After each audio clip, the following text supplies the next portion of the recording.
Good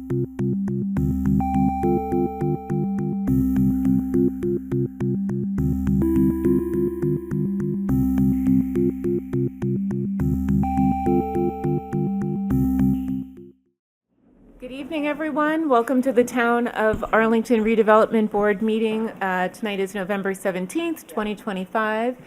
My name is Rachel Zemberry. I'm the chair of the board, and I'd like to call this meeting to order.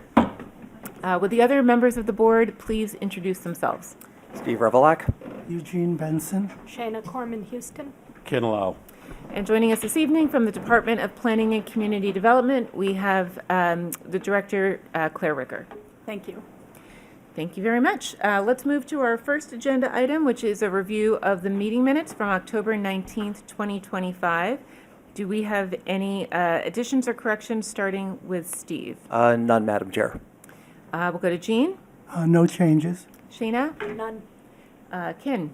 No changes. So the only change that I have is the last bullet point under the potential new warrant articles in section C should have been a separate topic. Okay.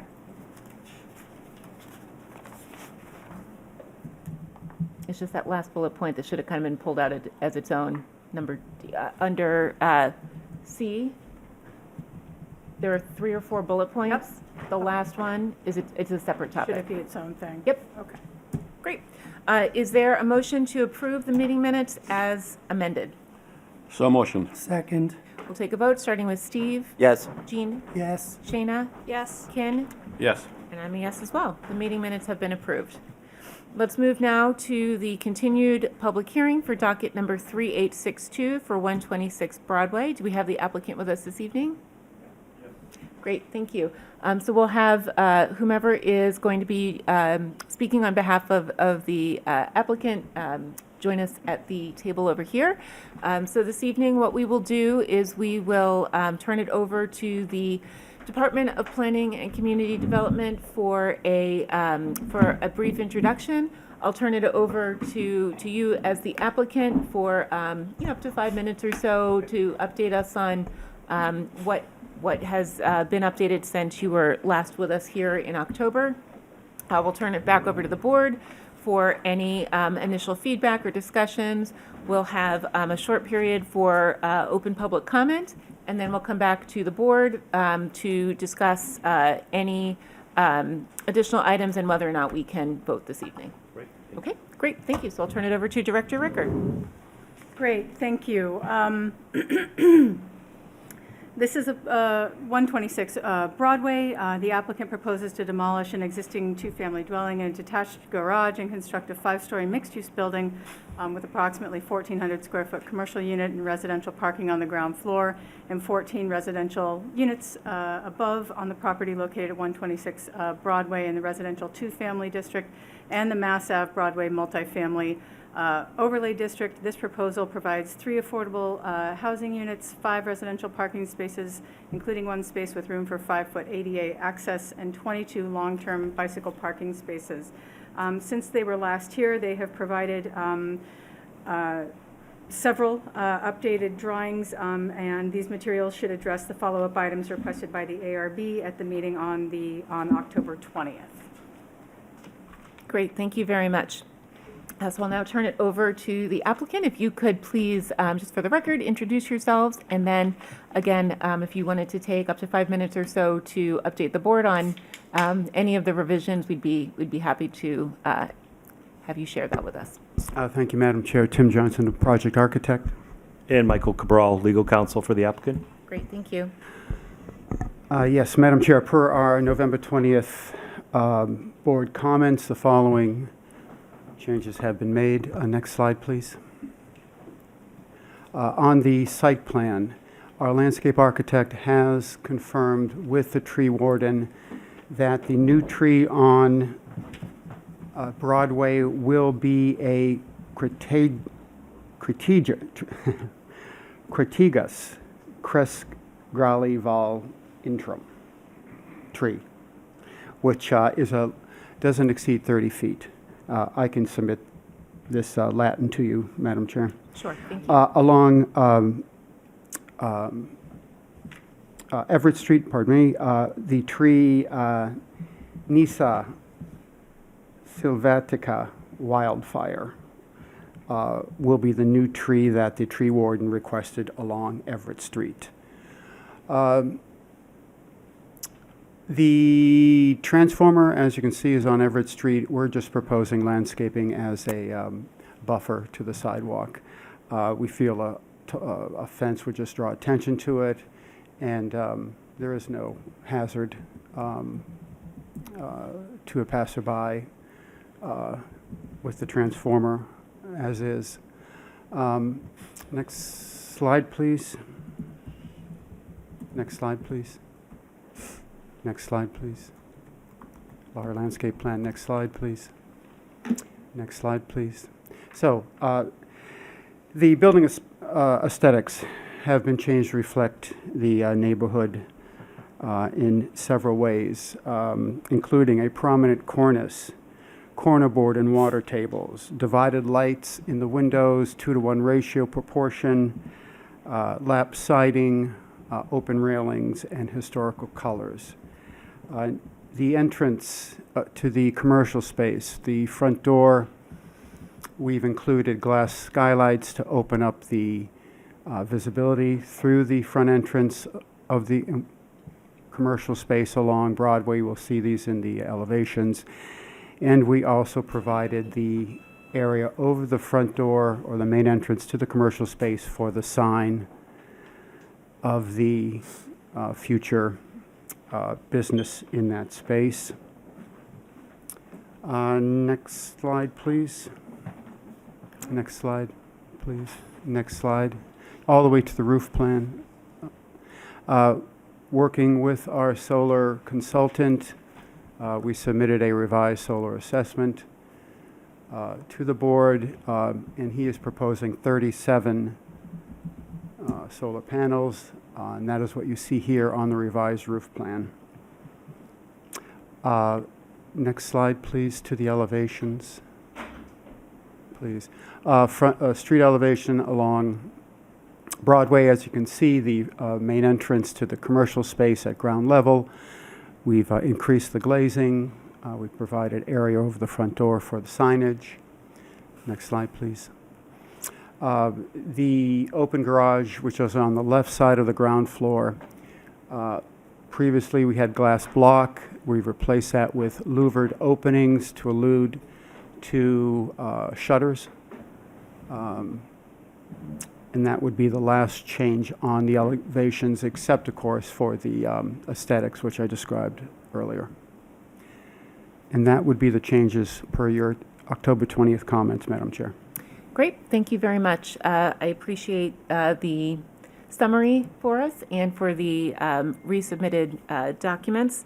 I do have a couple of initial questions and comments for you. One is, in your marketing plan, are you intending to market this for a retail use, restaurant use? The reason I ask is if you are planning on marketing this as a restaurant use, we may want to talk about the provision for black iron or some sort of ducting through the space, but I'm curious, it wasn't very specific about the type of business that you were marketing this for. Our client hasn't decided the exact type of business they're marketing for, but is open to all the uses that would be allowed under the bylaw. They have engaged real estate advisors already, and they're working with economic development as well. Okay, thank you. And then also, Madam Chair, working with the project MEP, we'll provide a shaft directly from that space to the roof in case a restaurant comes into that space.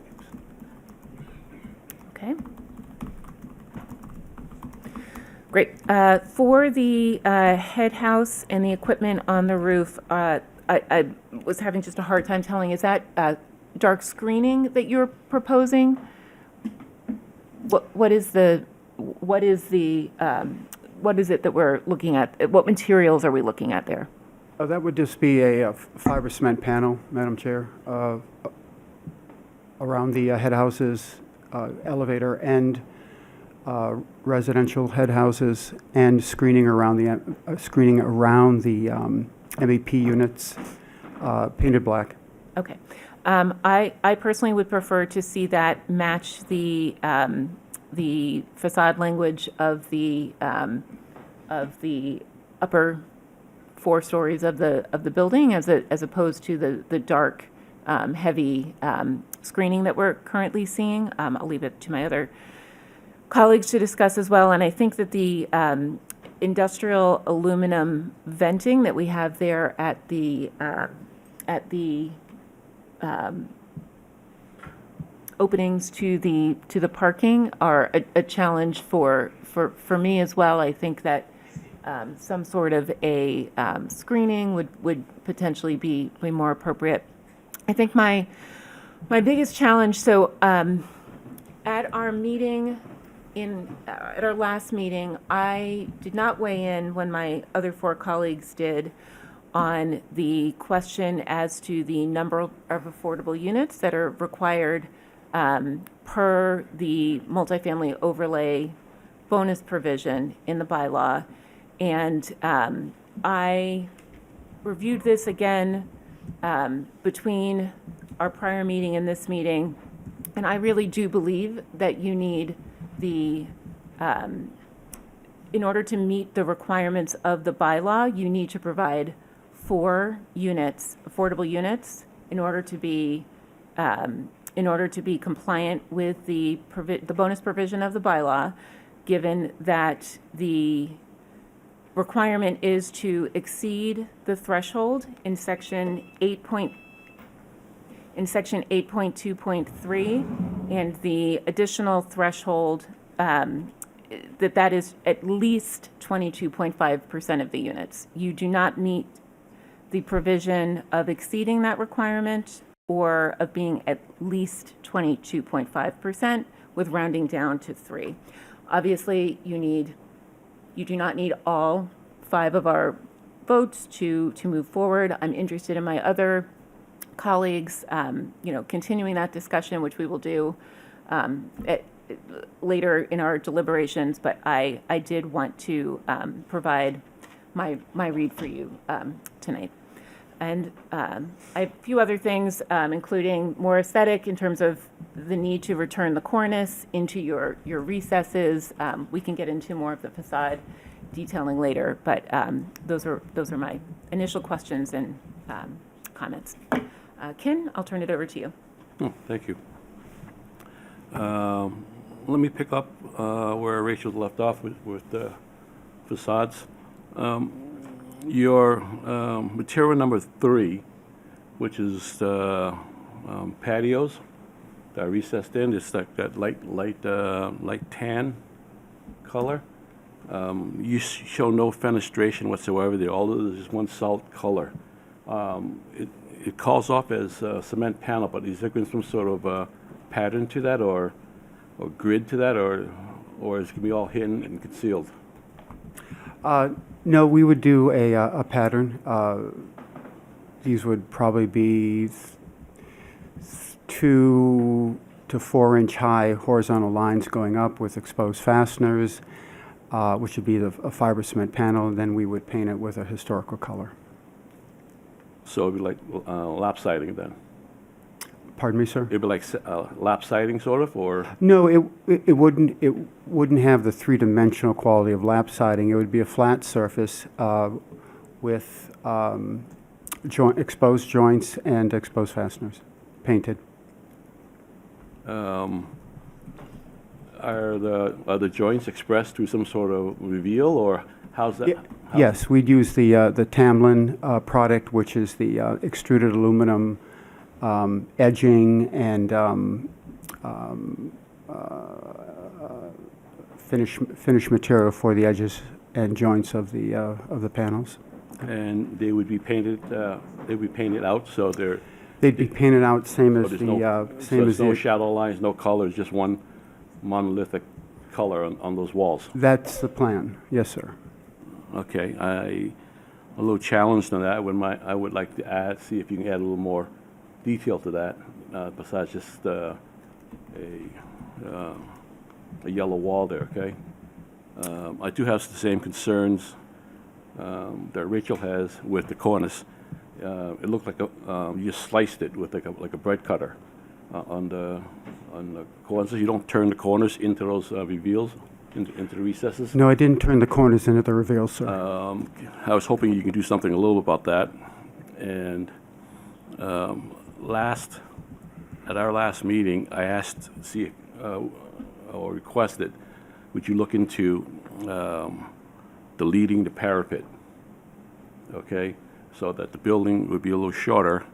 I know you held the parapet higher, so you get proportioned to laying that very intricate cornice detail you got there.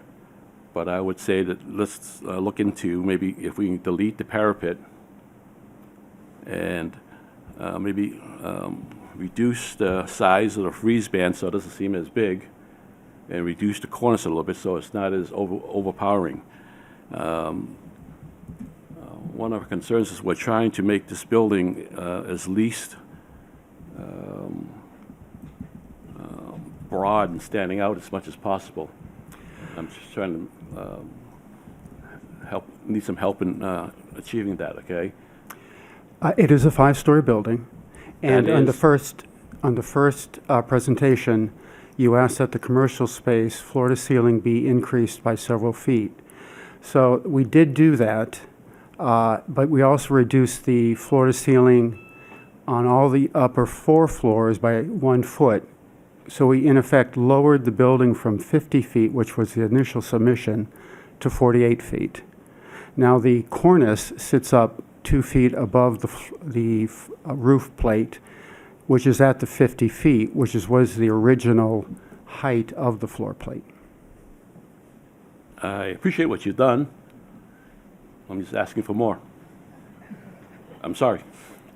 I'm just looking to get the building a little smaller looking. And I'm just trying to give you ways of being able to achieve that. And I still believe, like Rachel says, is how you translate that corner into that patio is quite awkward. I want you to figure out a better way of doing that because it doesn't look right to me right now. Okay. Well, that is a matter of opinion. I don't think it looks wrong, but that's a matter of opinion. In terms of the height of the cornice, do you want us to drop the height of the cornice down to the same elevation as the roof plate, which would be 48 feet? Or do you want us to keep it at 50 feet, which it is now? I would drop it down, and I would give yourself maybe like 4 to 6 inches, so you have some sort of positive slope there, so you don't have water spilling over the corners. But there's enough there to at least drop it down a foot and a half to give it less height of the building. Okay. We can do that, yes. And then I think lining up the material to what you have up on the roof there will hide the head house, the stair house, all that stuff down more. We'll lighten up the colors on the head houses and fencing. My other question is to the owner is, how strongly do you feel like you need a walk upstairs up to the roof? Would you be happy with a roof hatch that opens up, a big roof hatch that opens up, so you would eliminate that head house altogether? So you only have the elevator head house sticking up. Keep in mind, all these suggestions I'm making to you are not adding cost to the project. I'm just trying to work with you to make the building seem smaller. Okay? We can look at a bulkhead with roof door, but we'd want to check the code to see whether the walk-up penthouse is required at this 5-story. But we can certainly look at that, yes. Yes, I would appreciate that. I would encourage you to look into that because if it's not a public occupied space, I don't think you believe it. You need one, but please check on that, okay? And Oh, sorry, go ahead. no, go ahead. You want-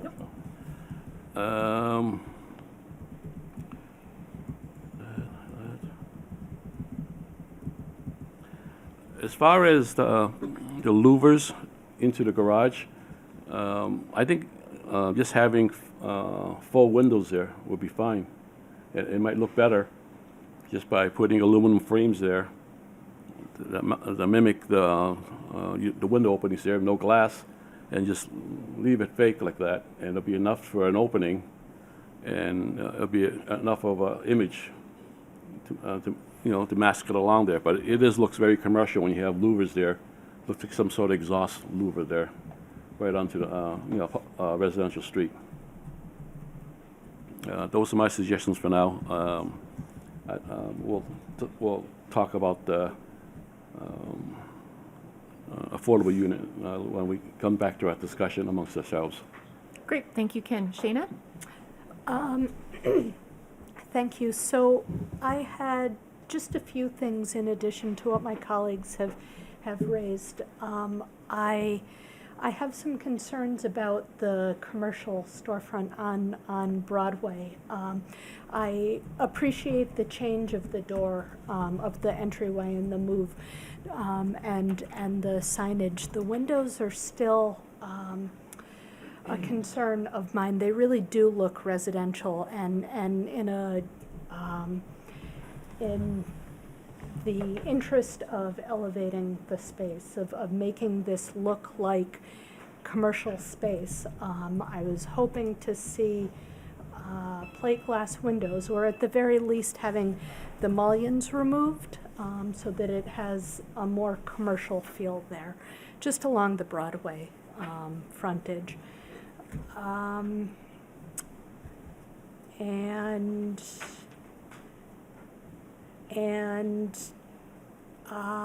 I believe Ken and Rachel raised most of my other comments, except that some details about the transformer screening, as opposed to just landscaping, would be very helpful. Great, thank you, Shayna. Jean? Yeah, thank you. I have a few questions and comments. Thank you for the solar assessment. As I read it, tell me if I'm incorrect, less than 50% of the roof would be covered with solar panels, and if Of the total roof. of the total So roof. when you factor in, fire safety regulations require a 3-foot setback from the edges. And then when you factor in the usable portion, it does exceed the 50%, but excluding the mechanical, the head house, where the condensers are, if all the venting is going to be put up through the roof as well, that'll take up some of the usable area on the roof. Right, so you would be required by our bylaws and regulations to request a reduction because 50% is based on the entire roof area. So, I mean, I think you just need to have that explanation and request it of us. I appreciate your indicating that the parking would be at least $175 a month. Something I asked at the first meeting that I think got lost in all the discussion is whether you can charge that to people in the affordable units, or whether their rental is limited to the rental without that. And then what would you do if people in the affordable units wanted a parking space? So yes, people in the affordable units would be entitled to rent those spaces, but part of the TDM is that they're completely unbundled. So they would be open to anyone who wants to rent. That's correct, but if I have one of the spaces, if I have one of the units, I'm in an affordable unit, so my rent is capped, right? Yes. And then you're going to charge me another $175. Have you checked with the state to see if that's allowable? I haven't, but it would almost be more like an amenity to the project where it's not directly related to the unit itself. I looked online today. I could not find an answer. I was going to call them, but I thought you might know. I think it would be very helpful to get a ruling from housing as to whether that can be charged or not.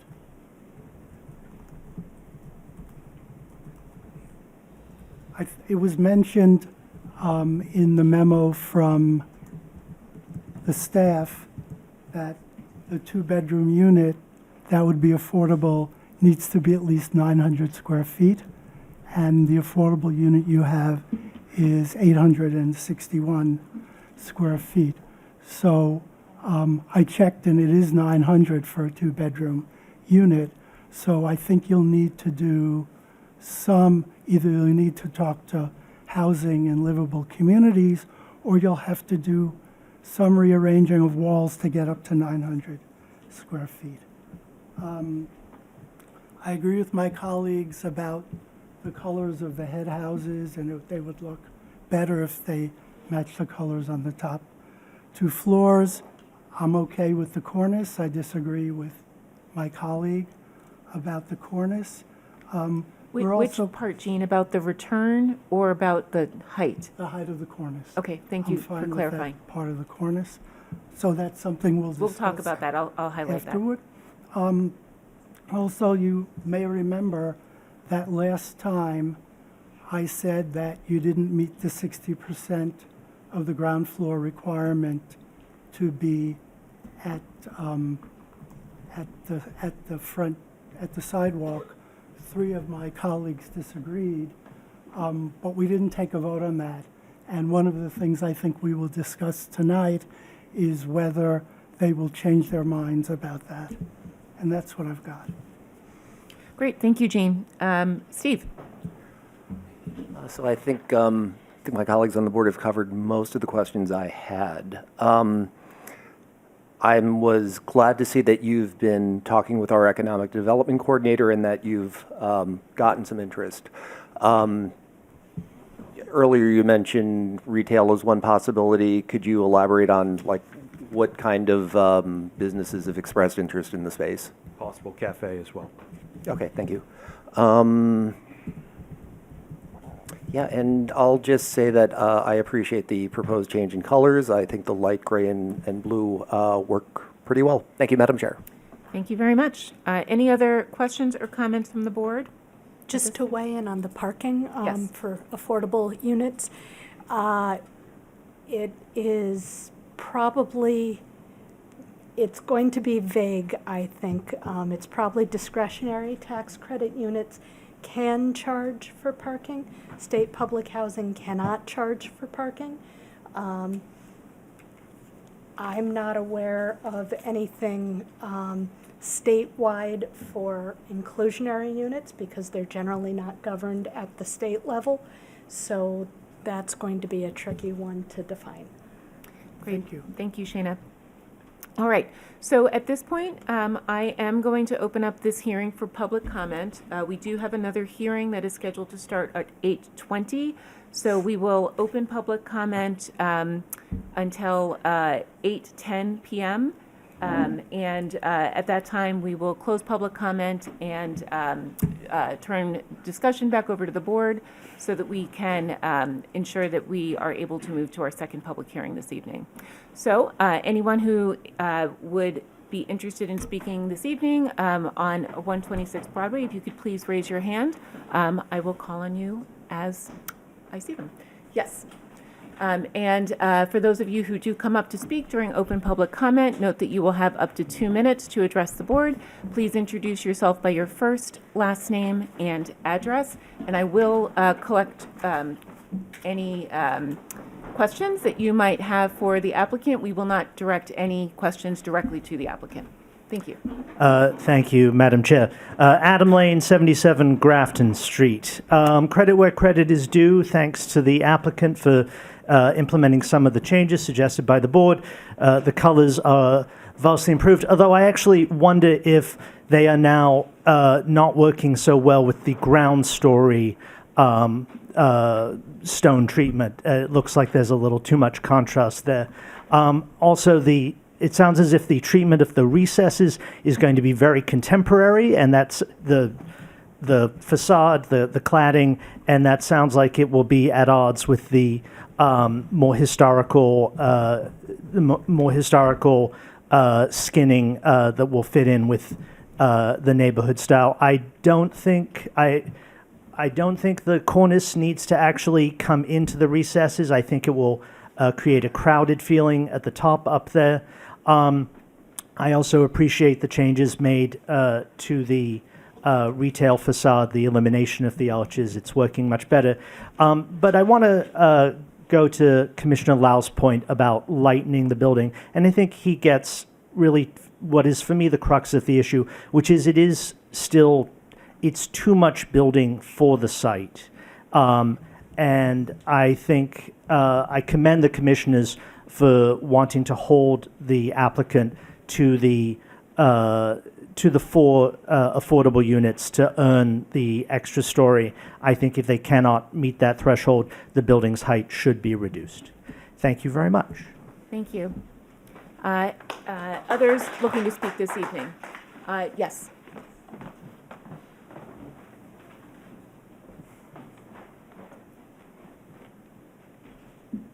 Hi, I'm Joanne Cullinan from Precinct 21. I'm a town meeting member.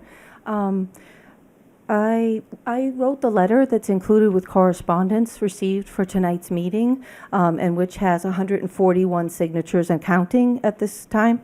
I want to say that I wrote the letter because I looked at the bylaw passed by town meeting to govern the MBTA Act overlay and could see the rules were clear in what they said about bonus floors and when developers might be allowed to build them. The letter was designed for anyone concerned about proper process and maintaining public trust. As the letter summarizes, our new bylaw on MBTA Act bonuses created specific rules for awarding bonuses that are not being met by the developers of this project as it's currently configured. The bonus for a fifth floor in the Broadway MBTA Act overlay states as a condition if at least 22.5% of the total of all units are affordable. They are seeking a bonus floor based on a ratio of 3 out of 14 units, which is 21.4%. For a sixth floor, the threshold described for a bonus sixth floor on Mass Ave is at least 25% of all units.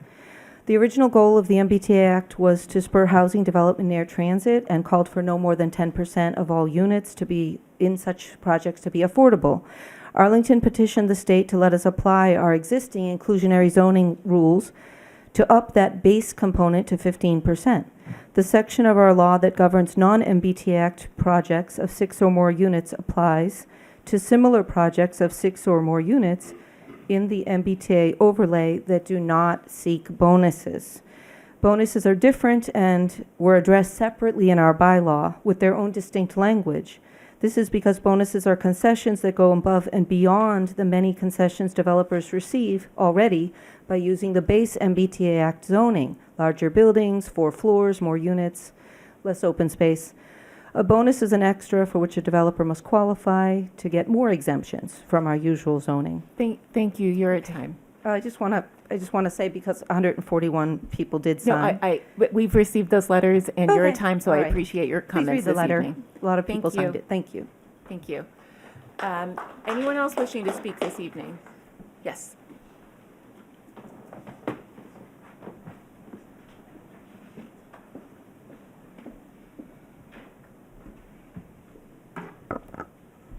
Hi, I'm Susan Stamps, 39 Grafton Street.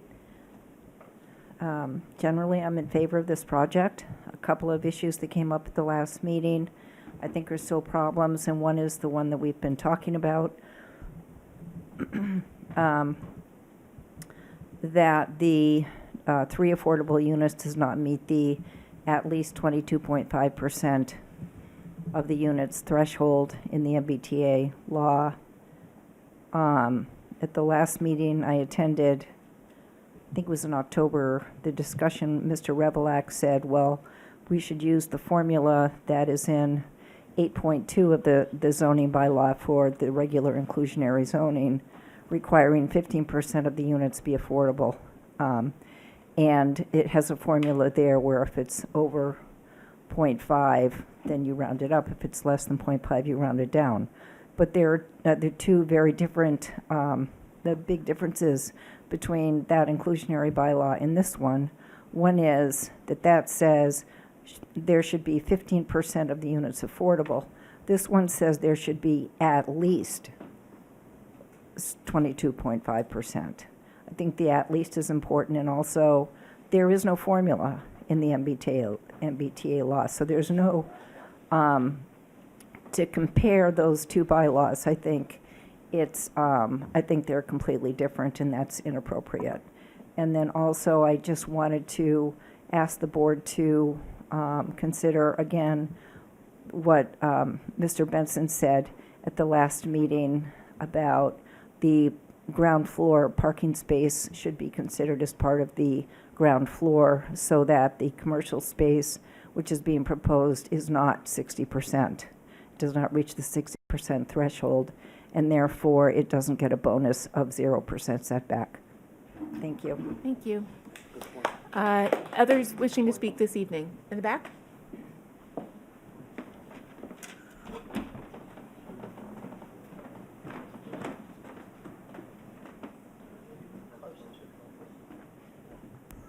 Hello, Marina Popova. I'm a town meeting member of Precinct 13.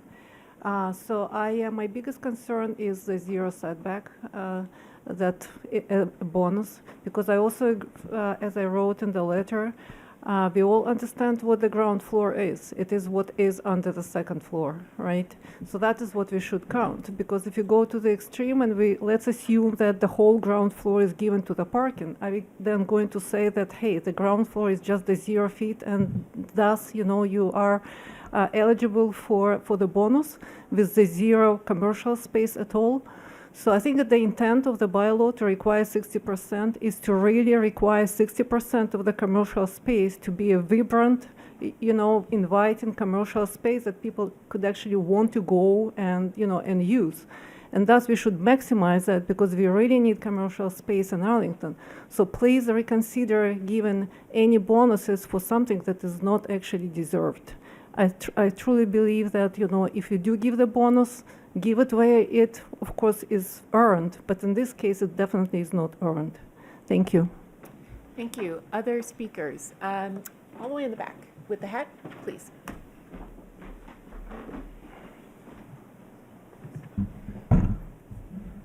Hi, good evening. Joe Pinciaro, 74 Oxford Street.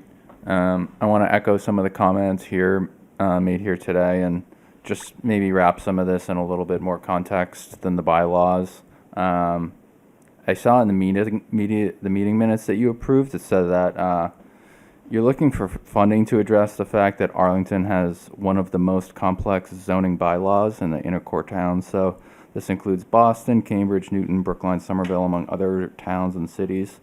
You don't need funding to address that. This is really a perfect time to address that. As people have discussed, there is no rounding rule in this, and 3 divided by 14, we know it's a 21%, less than 22.5 that the MBTA Communities Act calls for. And we have 3 members of this board who are on the working group that proposed this 22.5% threshold that was meant to serve as an incentive for affordable housing. So we all know that this is the first time that a 5th floor bonus is being asked for. This is a very important precedent that's being set for this whole town.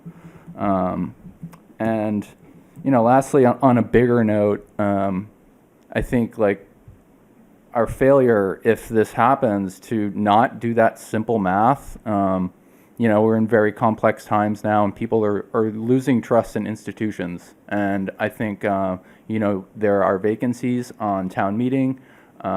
It's nice to see people coming out today, but it's very hard to understand how 3 divided by 14 can somehow be more than 22.5, and it's not funny, really. You expect this on different levels of government, for people to kind of take a bylaw or a law and start with what they want at the end of it and work backwards toward that. Not this. It's sad. Thank you. Other comments this evening? Yes. And this will be our last comment on this portion of open meeting.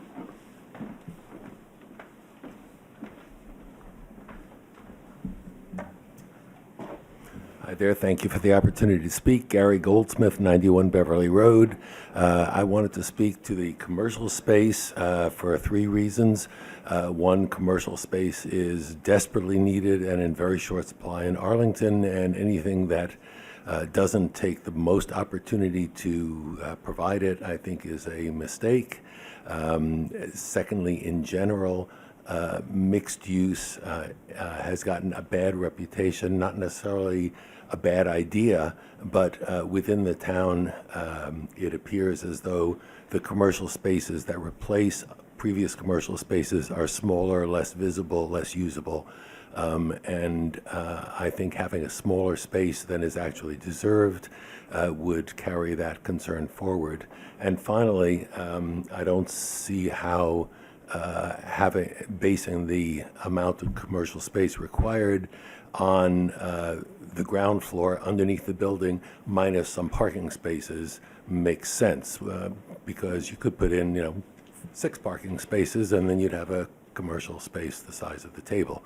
And I think it's a bad pathway to go down, because it offers an opportunity for avoiding a useful thing for the town. Thank you very much.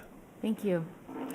All right, so with that, we will close public comment on this hearing, and I will turn it over to the board for discussion.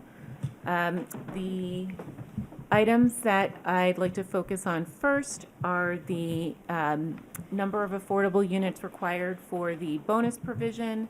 As Jean mentioned, the percentage requirement of commercial space in the ground floor, and the size of the parapet. I believe that those were the 3 areas that we have open for discussion, although there are quite a few other items that are open to be addressed by the applicant. So let's start first with the 60% ground floor requirement. I know that we did have a discussion about this last week. Jean and I both felt that the 60% was required of the entire footprint of the building, not just the occupiable area on the first floor. Jean, did you want to start us off with any additional remarks? Yes, thanks. I think it's important to know that zoning drives what architecture ends up looking like. And if we allow, in this instance, this to be considered 60% because we're not counting all of the parking that's under the second floor of the building, what we're doing is driving more buildings to look like this, in which they'll have the parking open so they don't count it toward the 60%. And it's very well known that zoning drives what architecture looks like, and I don't think we want to do that. The other thing that I think it's important to remember is that, not quite sure how to say this, if you look at the building code, which is what we look at when it's not specifically found in the zoning bylaw, the state building code considers this part of the building and part of the ground floor. So I think if none of the 3 of you who voted this way, we didn't vote, but said you were going to consider it as meeting the 60%, I think we will be inconsistent with what my understanding was of the intention of the 60% with the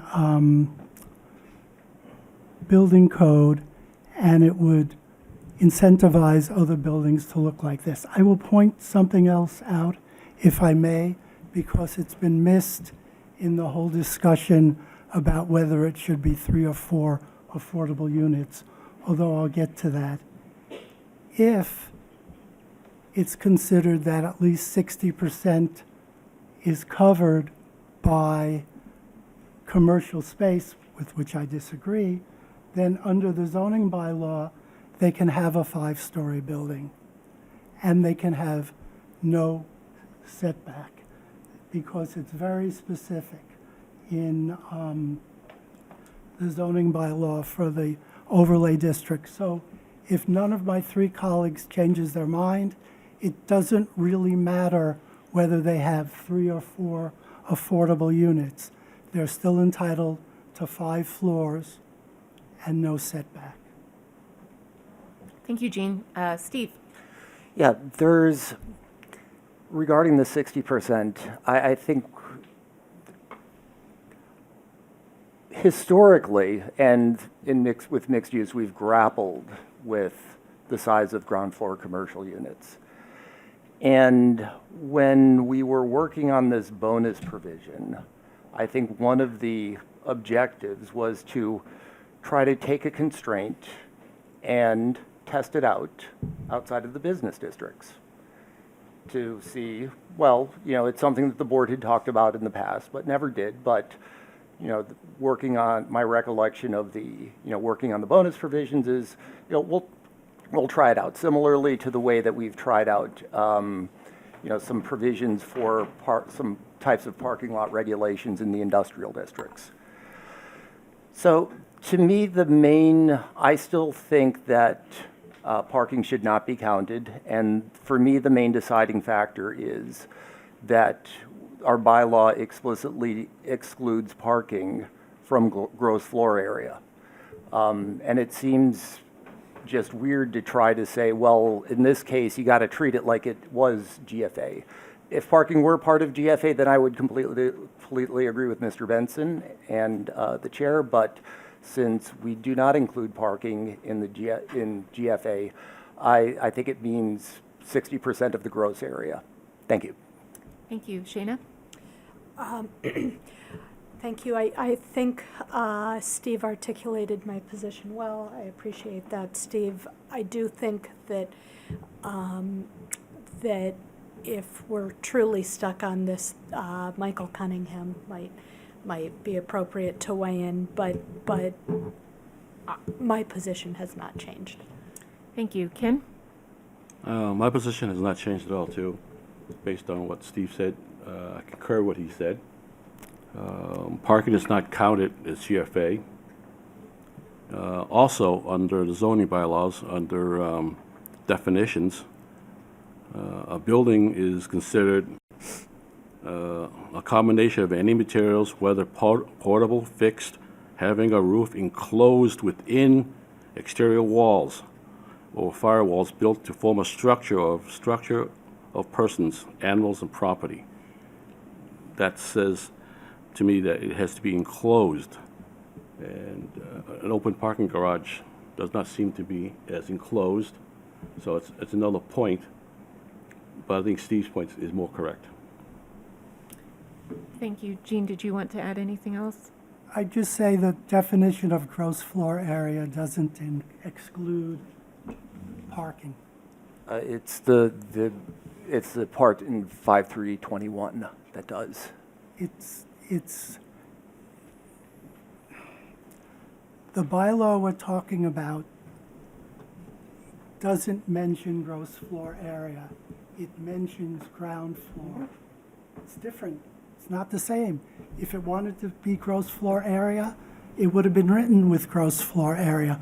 We'll agree to disagree, but when we've agreed to disagree, they're entitled to 5 stories under the bylaw, and they're entitled to no setback, and whether they need 3 or 4 affordable units doesn't matter anymore.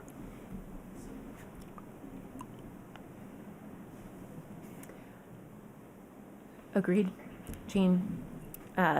So again, I also read the bylaw such that the 60% threshold would need to include the parking, to Jean's point, because of the definition or because of the citation of ground floor versus gross floor area. So because we have 3 members of the board who believe that this is being met, to Jean's point, we will need to move forward with the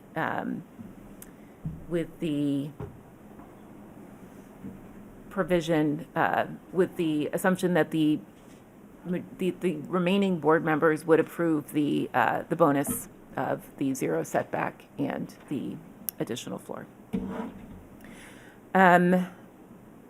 Let's see, Jean, to your point then, I think that we should speak about the affordable housing requirement, because this will certainly come up in the future. To your point, it becomes moot because of the bonus floor provision for the mixed use. I took, after our discussion where I did not weigh in our last meeting, I did take a long look at this, and I just can't see any other reading of at least beyond the fact that it needs to be above the 22.5%. So I'd like to open that up for discussion as well, starting with Ken. And again, we set this as a high bar to a high threshold for attainment in order to be able to provide, much like the 60% threshold, the additional floor. This was something that needed to be earned and provided for the town in order to earn that bonus provision. Okay, I still believe that based on the zoning bylaws, it states in section 8 that 22.5% of 14 is 3.14 or something like that, or 3.1 something or other, and that is less than 0.5. And I believe that is what I'm going to base my judgment on. And it states clearly in the zoning bylaws that if it's lower than 0.5, then it is to round down. If it's greater than 5 or greater, it rounds up. There's the zoning, and then there's the MBTA overlay. I believe the overlay overlays the zoning. It doesn't supersede the zoning. Whatever the MBTA addresses, it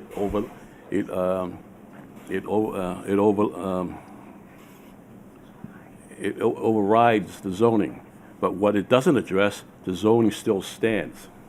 That's what I'm basing my opinion on. Thank you. It does actually set a higher bar. It says it exceeds that section and adds the at least criteria. Shayna? I have gone back and forth on this several times. I think I have come around to your read, Rachel, of at least meaning the at least the non-fractional. Thank you, Jean. I think I was right last time about this, and I think I'm right this time. So let's walk through the zoning bylaw. The zoning bylaw says that a story may be added if the total percentage of affordable use exceeds the requirements in section 8.2.3 of this bylaw for a total of at least 22.5% of all units. So you have to read that whole sentence. You can't start chopping up the sentence and say requirements of this bylaw, because the rest of the sentence says for a total of at least 22.5 units. So if we multiply 14 by 22.5, we get 3.14. So then the question is, do you round up or you round down?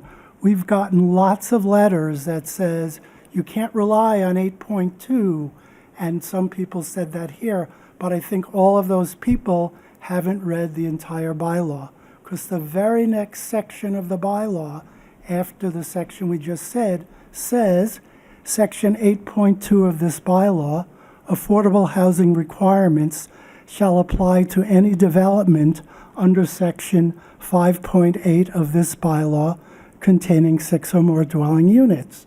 So we take a look at Section 8.2 and Section 8.2, which we're required to do by Section G, that I just read for you says basically if you're 0.5 or above, you round up.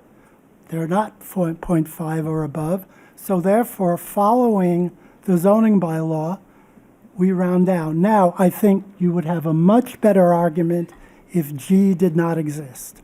But G does exist. And that's why I believe that the answer to 3.14 is 3 and not 4, because you cannot find anything in this bylaw that says round up when it's 3.14. Thank you, Jean. Steve? Yeah, I concur with Mr. Benson's interpretation of the bylaw. I would like to point out that the bonus is for providing 22.5% affordable units. This is a 50% increase over what would normally be required. Now, if the applicant were building just a 14-unit apartment building and this provision weren't in play, they would have an affordable unit requirement of 2. With the bonus requirement, we're saying, or I believe the requirement is 3. So I agree with so in effect, the numbers are working out to that effect. They are, in order to get the bonus, they will, they would have to be providing 50% more than normally required. Thank you. If I could just add one other thing. I mean, the converse of this is if they didn't want to do a 4th unit because they couldn't make it work, they'd just make a few of the units bigger and all of a sudden they'd have 13 units instead of 14. That would figure out to 2.96, so they'd only need 3 units. So I think a disadvantage of rounding up is its incentive for them to reduce the number of units, which I think is not in anybody's benefit. Thank you, Jean. And I just wanted to note that my read again is that Section G is not applicable, that the bonus is so specific about the requirements that supersedes G, which is specific to those units with 6 or more dwelling units, but not specifically to those that are considered under the bonus provision. Steve? Madam Chair, I had a slightly different reading. I mean, this is it. This is just being a little or trying to show some transparency about how we get to our decisions. So 584E2 says in the Mass Ave Broadway multifamily overlay district, 1 additional story may be added if the total percentage of affordable units exceeds the requirements in Section 823. So the bonus is actually based on the requirements of 823. Exceeding the requirements, yes. Correct. And the rest of the sentence, for a total of 22.5 of all units, is basically how the bonus provision requires 823 to be exceeded. So I read it and I as basically take 823A and swap out 22.5 for 15. And I read it very differently, but Okay. we'll have to agree to disagree on that. Okay, so with those 2 provisions having been reviewed, the third item to discuss is the reduction of the size of the parapet and the detail of the cornice. And Jean, you wanted to discuss a different preference than what was proposed by Yeah, by I'd Ken. just like a little more understanding from Mr. Lau on what his proposal is to reduce the cornice at the top of the building. Okay, if you look at the freeze board, it's quite deep. So if you reduce the freeze board and reduce the scale of all the coins or what do you call those The things? dental moldings? Dentals, it will fit smaller. So the cornice wouldn't be as heavy, and we can actually lower it because I don't think you want it to go into the header of the windows. You still want to keep that sort of proportion there, but just reduce the scale of it down. And then, but this is, I mean, I believe their architect can take care of this stuff. I don't want to design for them. I'm just trying to tell you what the concerns are I have. I'll let the architect come up with what he thinks is quite right. I'll just tell you what my concerns are. And then where it returns into the openings, it doesn't have to return just like in a slice. It could stop short and miter and return into a wall, and then still don't have a cornice inside there, so it makes that recess still lighter. But there's many ways of treating that, how that return in. Just the way it returned now, it seems arbitrary. And especially if you look at the back elevation. Can you put the back elevation? No, on the asymmetric, sorry. Yeah, right there, that's right. See how that building sticks out and the building pulls back a little bit? See how that turns, that corner right there? That's something you can see from Broadway. I'm driving down the street.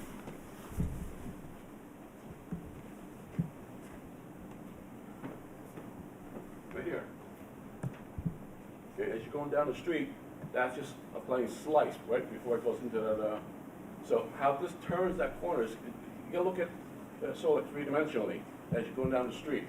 And that's what I'm just trying to say, that's an issue. I'm not telling them how to solve it. I'm saying it's an issue to me. Thank you. I appreciate that explanation.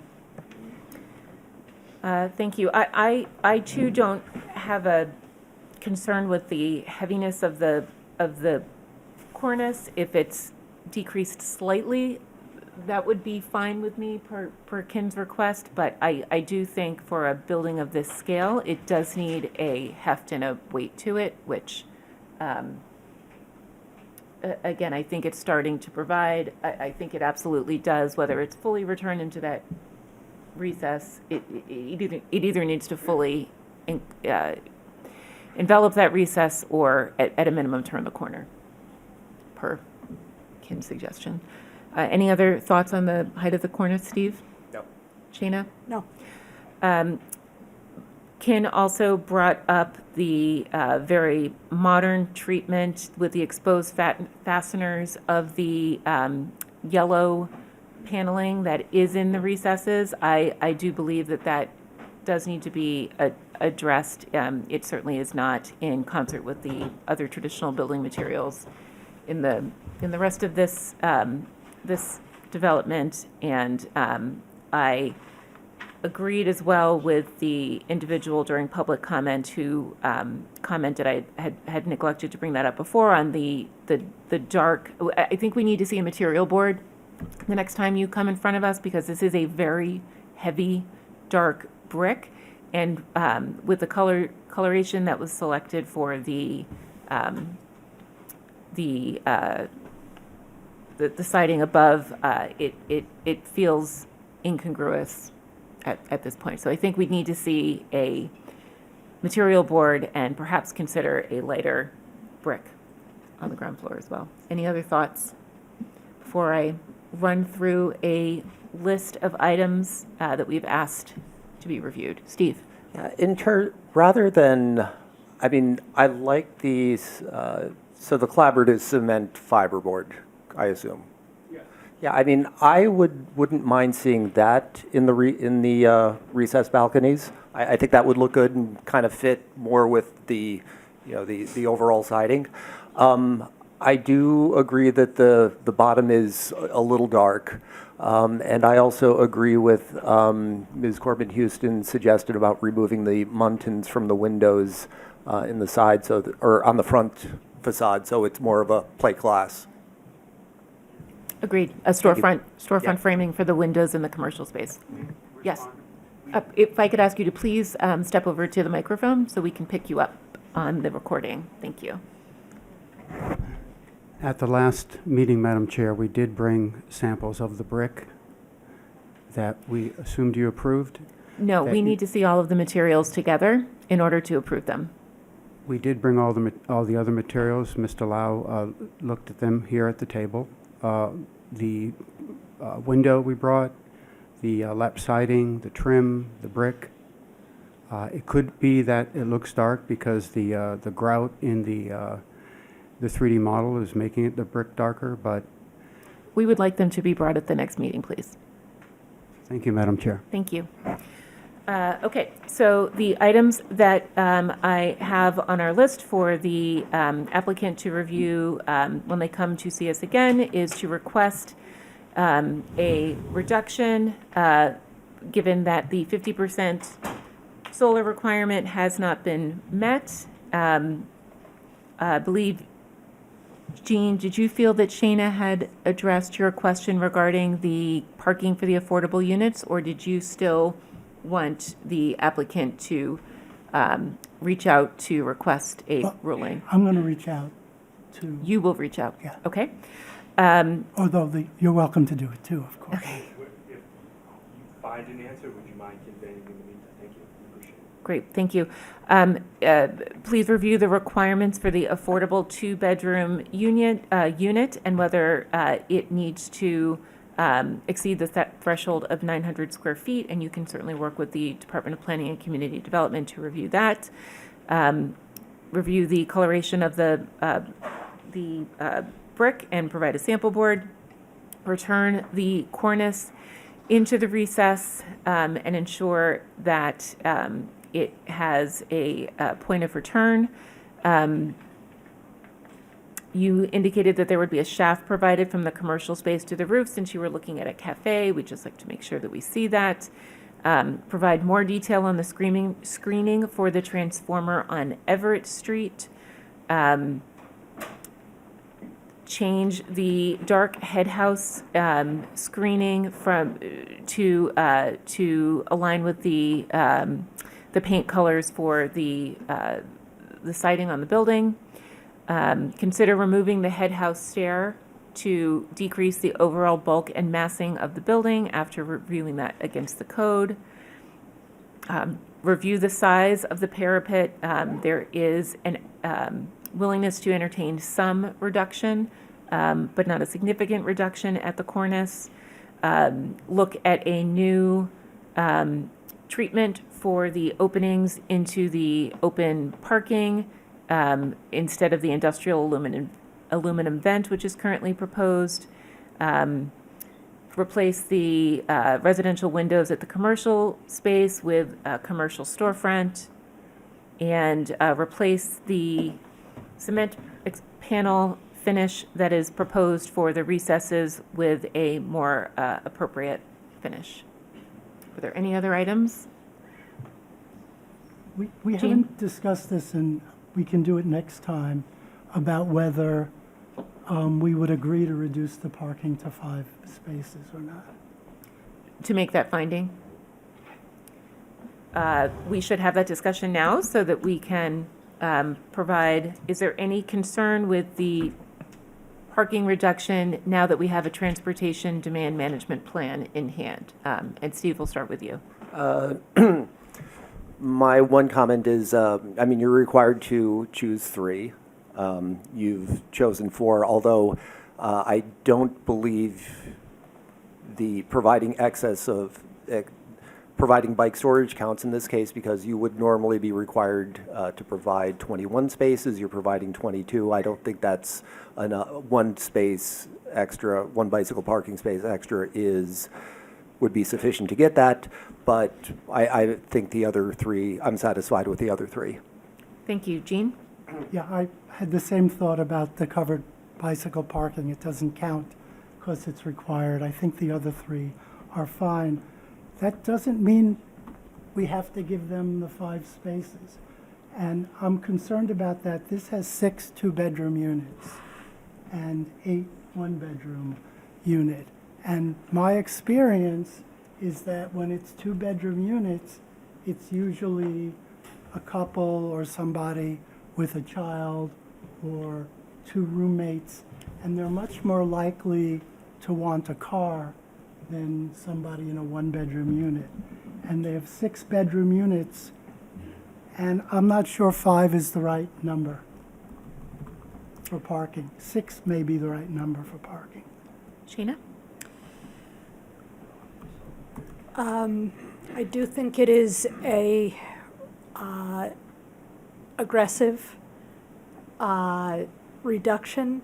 I think I am okay with the reduction, especially given the magnitude of the payment for parking. If the applicant were able to find another space, that would be, I would look very favorably upon that, but I would accept the 5. Ken? I'm okay with the 5. When we looked at approved the project a few years back off of Park Ave extension. There was 2 buildings that were all 100% affordable, and they asked for a parking reduction, and the big cry was they're going to park cars all over the street because there's not enough parking. In these years that this building's been up, there has been no complaints about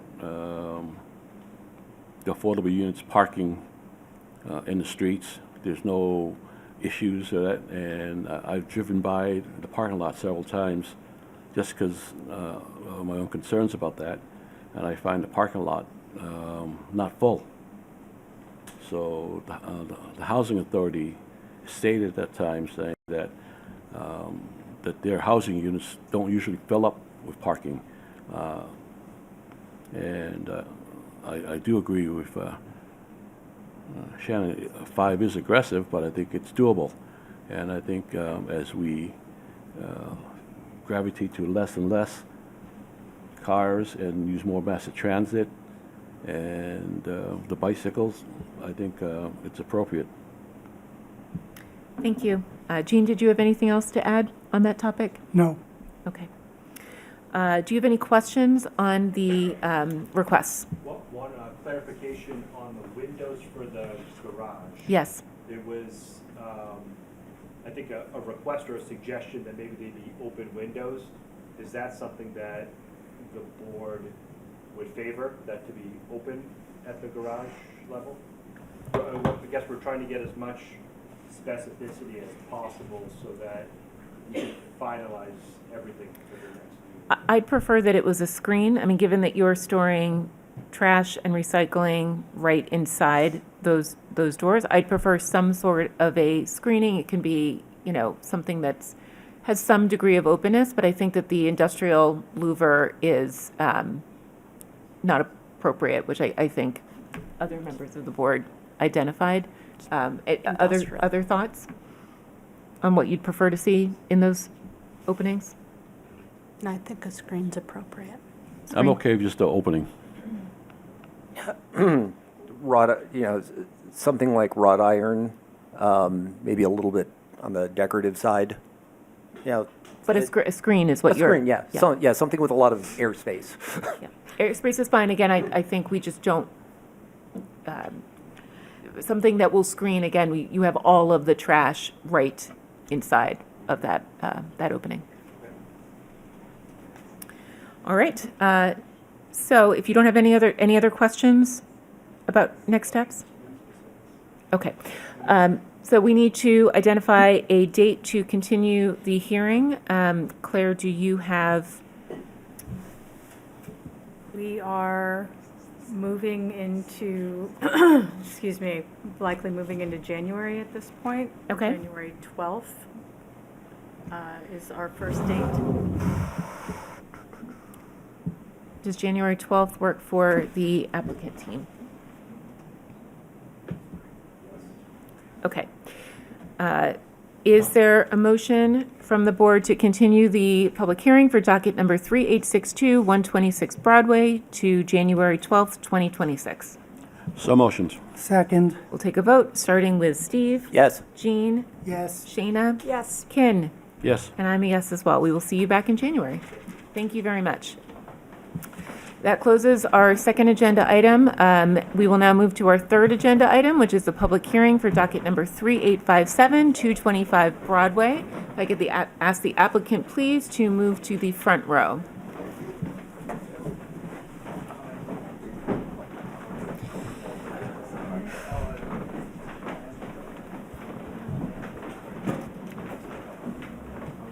Great, thank you for joining us this evening. I will remind anyone who is leaving that we are still running an active hearing, so please take your conversations into the hallway outside. We are going to continue moving forward. So similar to our prior applicant, we will ask for a short introduction from the Department of Planning and Community Development. We will then turn it over to you for, up to about a 5-minute update as to as to the changes that have been made between the prior hearing and this evening. We'll turn it over to the board for discussion, open this hearing up for public comment, and then we will turn it back to the board to decide whether or not we can vote this evening. Thank you. Claire?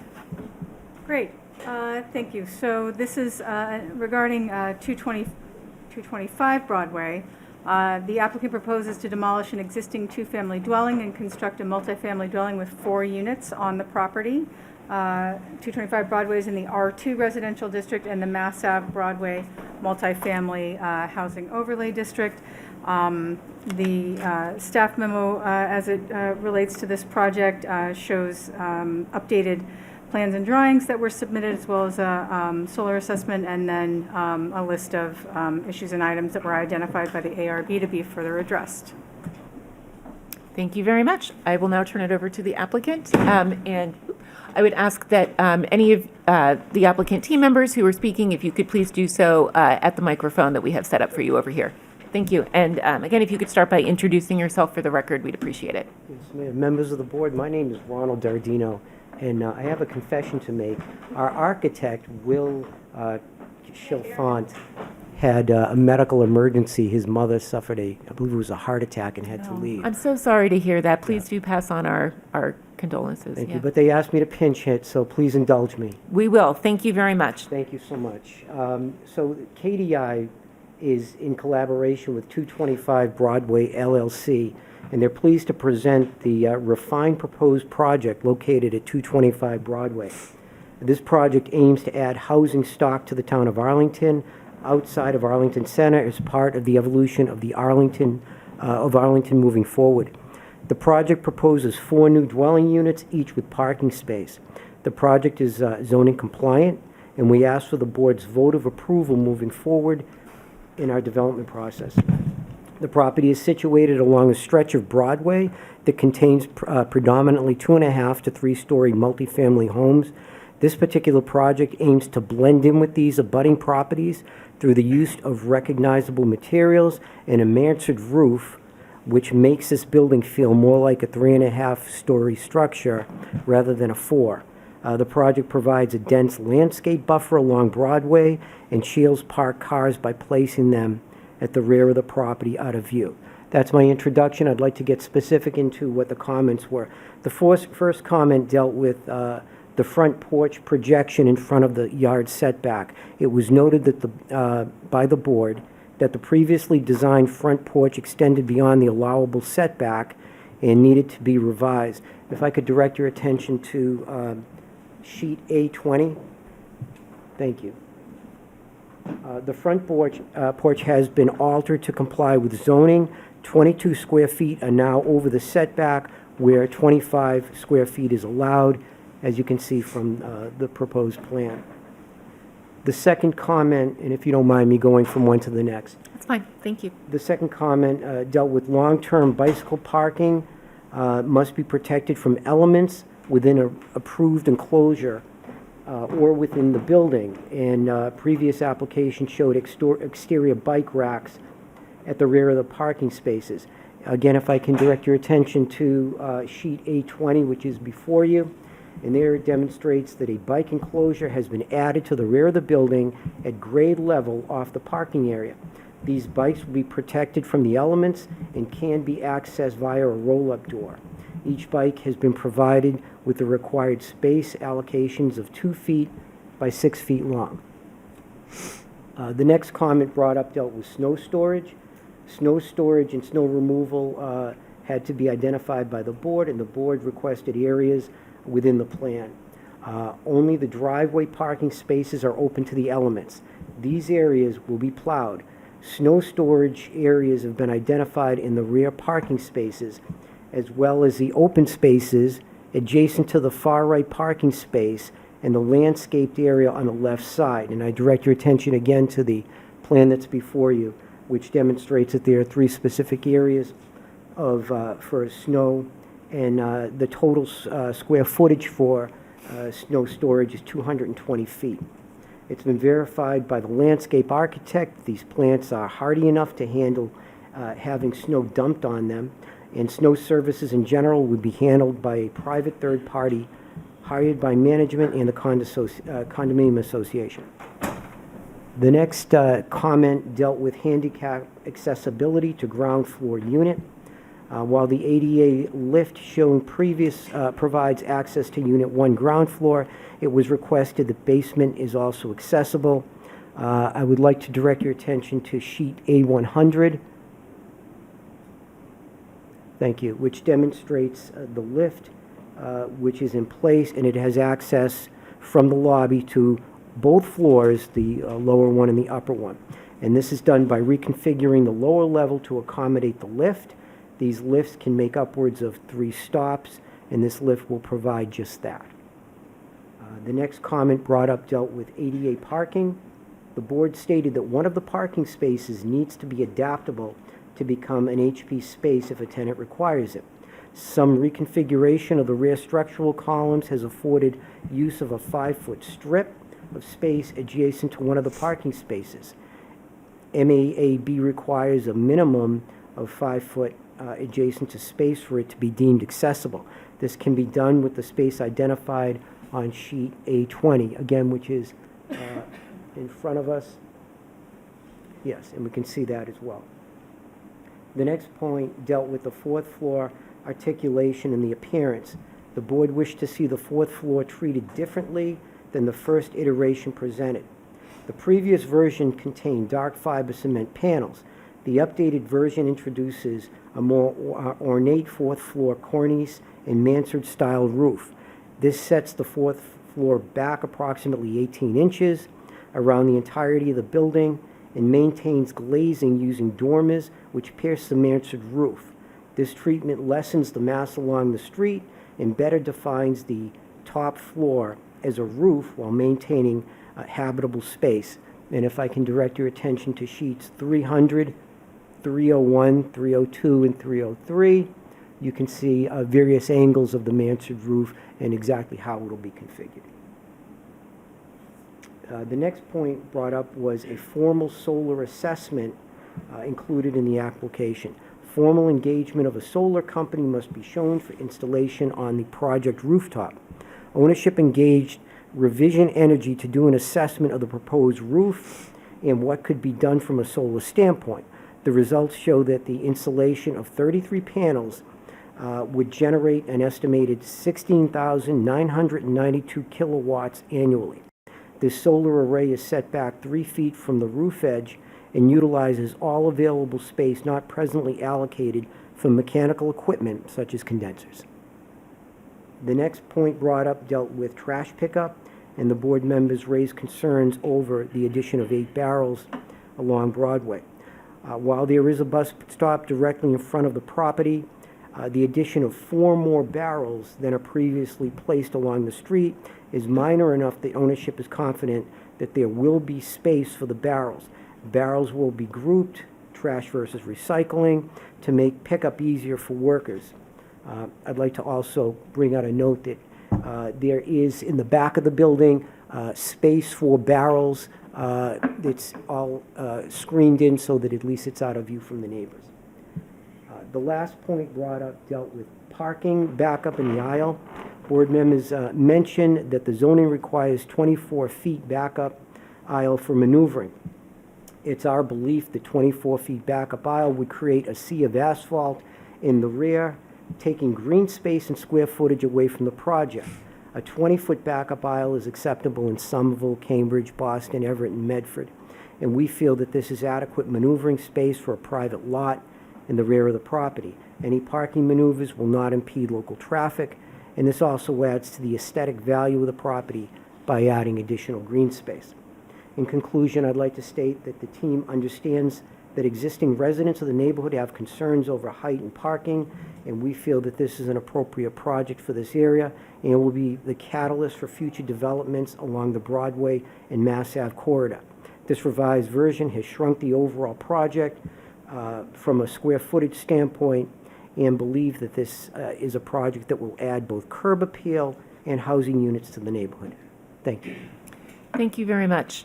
Let's see, we will turn this over to the board for discussion. I'd like to first thank you for so thoroughly addressing all of the board's concerns. I am in favor of the architectural change to the mansard roof, and I think that this is a very appropriate project, both from a scale and design standpoint, and again, appreciate the work that was done between the last two meetings. Ken?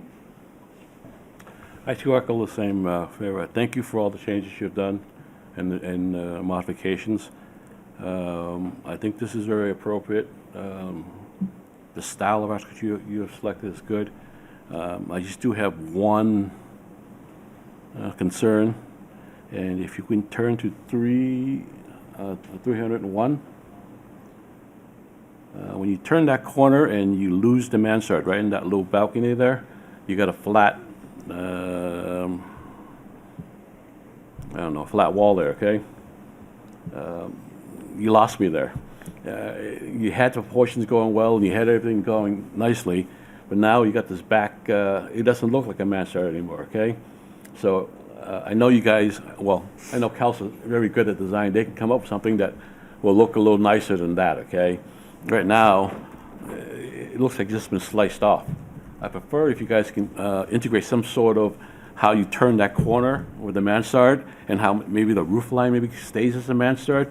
You still have the openings and the windows and doors there, but it just, the mansard style comes and turns around a little better.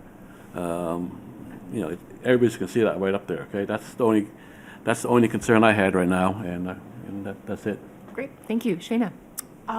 Thank you. I agree with my colleagues. This is great progress. The roof is great progress. I, along with Ken, thought that the side facades of the buildings, so that you see on 300 and 301 are still a little bit flat. You have those great big expanses, and anything that could be done to draw out some depth there would be much appreciated. I also noted that the accessible unit, even with the lift, I believe you will need a waiver from the Mass Architectural Accessibility Board. I think Access I've got Board. that. Access Board. Thank you. I was very close.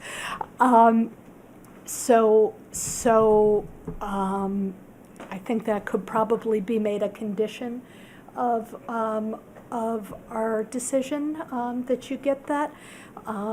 Or you could look at an approach where, if you wanted to, you could look at an approach where you had a ramp that went straight into that front entrance, and then it was just a one-story unit. You didn't even have that basement at all. So if you had concerns about the waiver, I think there are options to redesign so it was an at-grade entry. Shane, if I could just address that point very quickly. The building inspector did identify that before he would be willing to issue a building permit, that a waiver, or a variance rather, for approval of the lift by MAAB would need to be in hand. Perfect, thank you. Let's see, so my one other concern was in relation to trash. Now that you've called out your bike storage in the rear, your trash configuration is very condensed, and I'm not sure that people are going to be able to access all of the trash cans. They're sort of doubled up on each other. And so if you could take a look at other places on the site or other configurations of those trash cans, that would be great. Great, thank you, Shayna. Jean? Thank you for all the work that was done. Can you tell me how somebody accesses the bike storage? Is it open in front? Is there a door? Is there a wall? What is it going to be? There's going to be like a garage door Uh-huh. situation where you come in and just lift it up and come in, so it could be locked and secured. Okay, so it's like 6 bicycles wide and there'd just be like a garage door? That's my understanding, yes. Okay, thank you. Helpful to know that. I'm not as concerned as my colleague is about the trash cans because people move them around and they're on wheels, so I don't see that as a big problem. The front porch, however, there were 2 pieces. One piece is it had to be 25 square feet or less, and it's now 22. So that's good. But the other is it can't extend more than 3.5 feet beyond the foundation wall. And I don't see a measurement here to see how far the porch extends beyond the foundation wall. And that's 5.3.9 of the zoning bylaw. So for me, it would be helpful to show that it doesn't extend more than 3.5 feet or pull it back to 3.5 feet. But He did it, but he may not have marked it. yeah, it needs to either be marked or pulled back. Yeah, those are my only comments other than what other people said about you would need approval from the MAAB to use the lift. Great, thank you, Jean. Steve?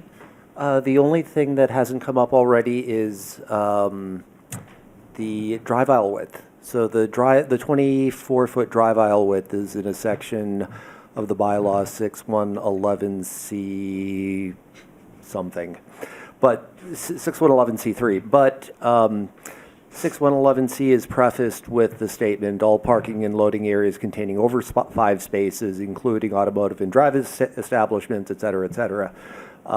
So, I mean, this is something we could discuss, but I think because you've only got 4 spaces, you're not held to that requirement for, you could have a smaller drive aisle. I agree. Great, thank you. Any other comments before we open this up for public comment? All right, let me just do an agenda check here. Let's see. So we will open up public comment until 9:12. So at this time, if anyone wishes to speak on behalf of this project, if you could please raise your hand, I will call you up and you will have up to 2 minutes to address the board. Anyone this evening? Yes.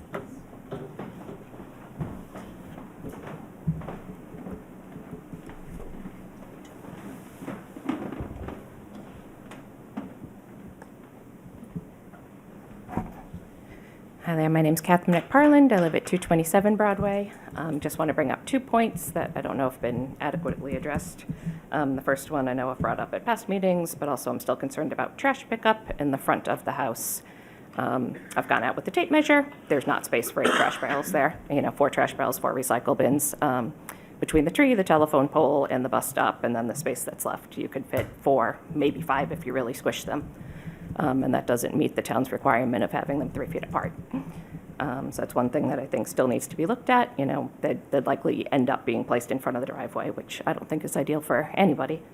And then the other thing that I just was concerned about looking at the updated plans, where they have the designated accessible parking spot, it's also listed for snow storage. So I'm just a bit concerned how you can have both of those kind of meeting the criteria. And that's all. Thank you. Great. Thank you very much. Would anyone else like to speak this evening? Yes, in the back.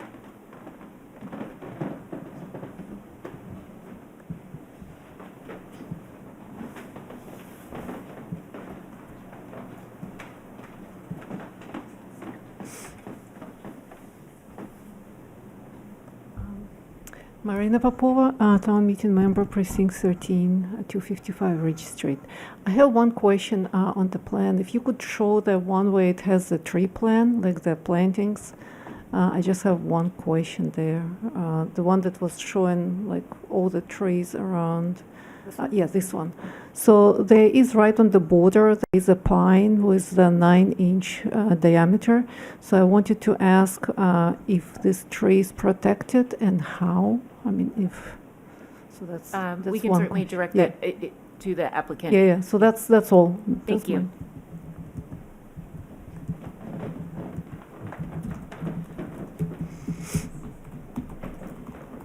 Great. Any other, yes?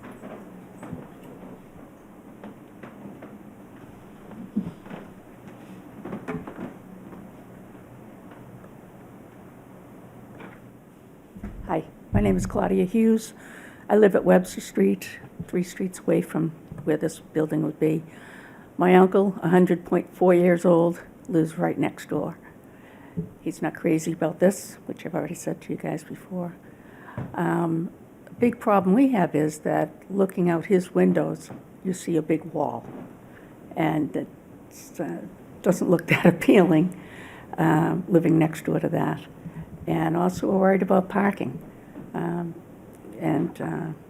You know, if they could lighten up on the roof, that would be great. It's a little dark still for me. But otherwise, I appreciate that they're trying to work with the neighborhood, and that's nice, but it's still, I don't think it really goes along with the neighborhood because most of the neighborhood there is two-family houses. Somebody had said that it was, three, 2 and 3 family, but mostly it's 2-family. And so to put a 4-story building there is different than what's there. So I hope that you guys could appreciate that and maybe work with that. Thank you. Thank you. Anyone else this evening? I think I saw one more hand. Yes.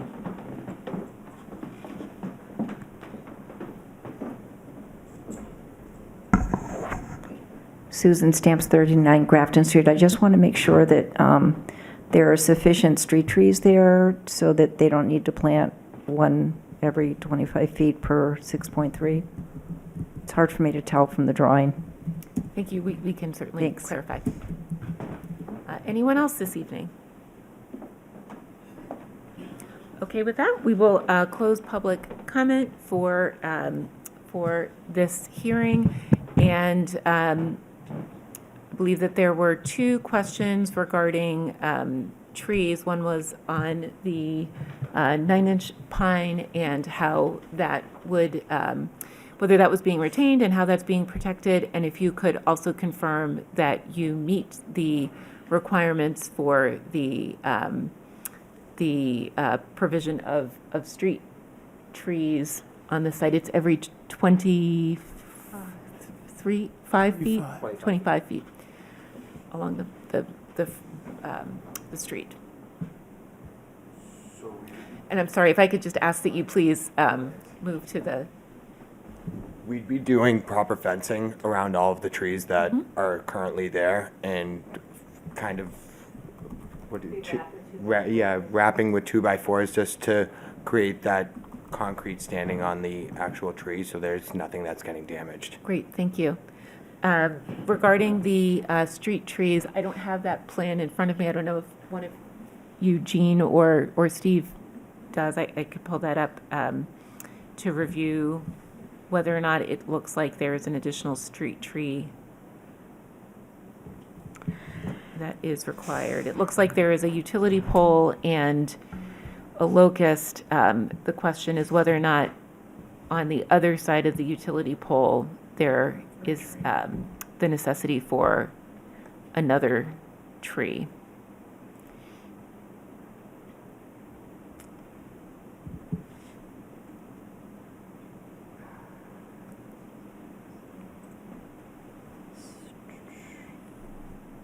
And do you have the dimension of the front lot to between your, as you're looking at the lot, your the left side of the lot and the utility pole? Do you happen to know what that dimension is? Okay. that's something we could always add in as a potential special condition to address that. Just eyeballing, frontage is 46.5 feet, and the utility pole looks to be a little less than halfway from the left, so it'll be close. Okay. I would say probably from the left side lot, that tree that's sitting there is about 25 to 28 feet. The tree's about the Okay, middle. so then that's, yeah. Most likely you are adequately covered then with what's existing. Yeah. Okay, great. So this is, for the board members, this is the list of items that I have that we identified this evening. So addressing the rear of the building where the mansard roof is truncated with an extension of some sort of the language of the mansard roof, to address the side of the building, either side of the building, the flatness of the side of the building, whether that's through vertical articulation. We do have, Shana, did you have any specific requirement or any specific thoughts? Potentially a horizontal band between the second and third floor. But I would defer to your architect there. Yeah, I mean, I think you did add additional windows, if I remember correctly, on this side, which I think does help considerably with breaking up the massing that we were looking at previously. I think, sorry. Please go ahead, Ken. I think if you increase the band between the first floor and the second floor, right now, you show the floor line right at the top of that little band you go across right now. I think there's a bathroom somewhere near there, so you're gonna have to get plumbing lines down that floor and across the open drive lane there. So you need a little more ceiling there. So I think maybe increasing that band and carrying it across the front might give it a little bit more articulation that you're looking for. Yeah. Is that what something you're looking for, Shannon? Yeah, I think that would probably. Yeah, so, I mean, it solves two problems, you know, one, where your drain lines go, and then having a more breakdown or something like that. That might be a good thing to think about, okay? Great. I know that Jean did not share the concern about the configuration of the trash on site. Is that something, Shana, that you feel strongly about pursuing? I could let that go. There are going to be 2 trash cans that I think no one will be able to get to. People won't be able to put trash in 2 of those trash cans. So if there is another location, that would, I think, be ideal. But I wouldn't hold up the permit based on those 2 trash cans. Okay. There was also a request to confirm that per section 5.3.9, the porch does not extend more than 3.5 feet beyond the property line or the foundation line. Correct, Jean? Correct. And I agree with the comment about the coloration of the roof. It looks fine in your elevations. It looks very dark in the rendering. And so I think what we would require is a sample board. We could potentially, as a board, decide to do that through an administrative approval, but we would not want to see, a black mansard roof. We would want to see more of a medium tone gray. But I think we would, again, I think it looks fine in the elevations. What I'm reacting to, and I believe the abutter was reacting to as well, is the rendering where it does look quite dark. Any other thoughts from the board on the coloration of the mansard roof material? Okay. So if we were to take a vote tonight, we could address these items through special conditions, including a special condition that the applicant pursue and receive a variance for the lift through the MAAB as will be required by the Department of Inspectional Services. Any thoughts on crafting several special conditions to move to a vote this evening, starting with Steve? I think the remaining items can be addressed administratively. Jean? I agree. Shayna? As do I. Ken? Yes, I think the owner and the architect, the new architect, has shown enough proof to us of what have come from the first presentation that I'm willing to accept that to administrative approval. Great, thank you. So what I would like to do is create a motion to approve, give me 1 second so I can pull the docket number up, approve docket number 3857 for 225 Broadway with the following special conditions, including addressing the area in the rear of the building where the mansard roof is truncated with an extension of the mansard roof, and again, this requires administrative approval. Increase the horizontal band between the first and second floor to increase the articulation on the two sides of the building. Just real quick, the extension of the mansard roof, you're talking about the back deck? The back deck on the top floor of the rear of the building. I think it's elevation number 3 on sheet A301.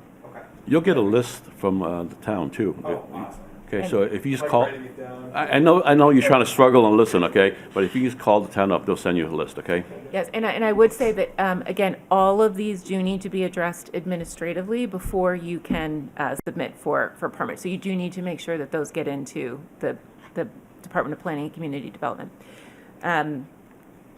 Let's see, you need to include a revised plan that indicates that the porch does not project more than 3.5 feet beyond the foundation at the entry. You need to provide a sample board for administrative approval, which includes the coloration of the mansard roof to be no darker than a medium tone gray. Is there anything else? The lift, that the MAAB Thank you. has That to was, approve the lift. I thought I mentioned that, but I did. will. Oh, I did? Okay, Yep. yes. I didn't hear that.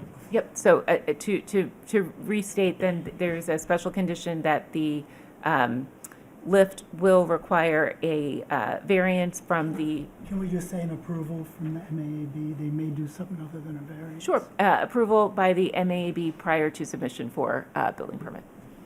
Anything else? Okay, is there a motion including the special condition as just stated? So motioned. Is there a second? Second for site plan approval with the conditions. Thank you, Jean. We will take a vote, starting with Steve. Yes. Jean? Yes. Shayna? Yes. Ken? Yes. And I'm a yes as well. Thank you very much, really appreciate it. Thanks, good luck. All right, our next agenda item this evening, let's see, so officially that closes the public hearing for docket number 3857, 225 Broadway. We'll now move to agenda item number 4, which is the Affordable Housing Overlay presentation, where the Department of Planning and Community Development will share the work of the Affordable Housing Overlay Committee. I will turn it over to Claire. Sarah, did you share a presentation with me? Slides, so I had to send it to your. You also sent it to my Gmail? Yeah. Oh, here we go.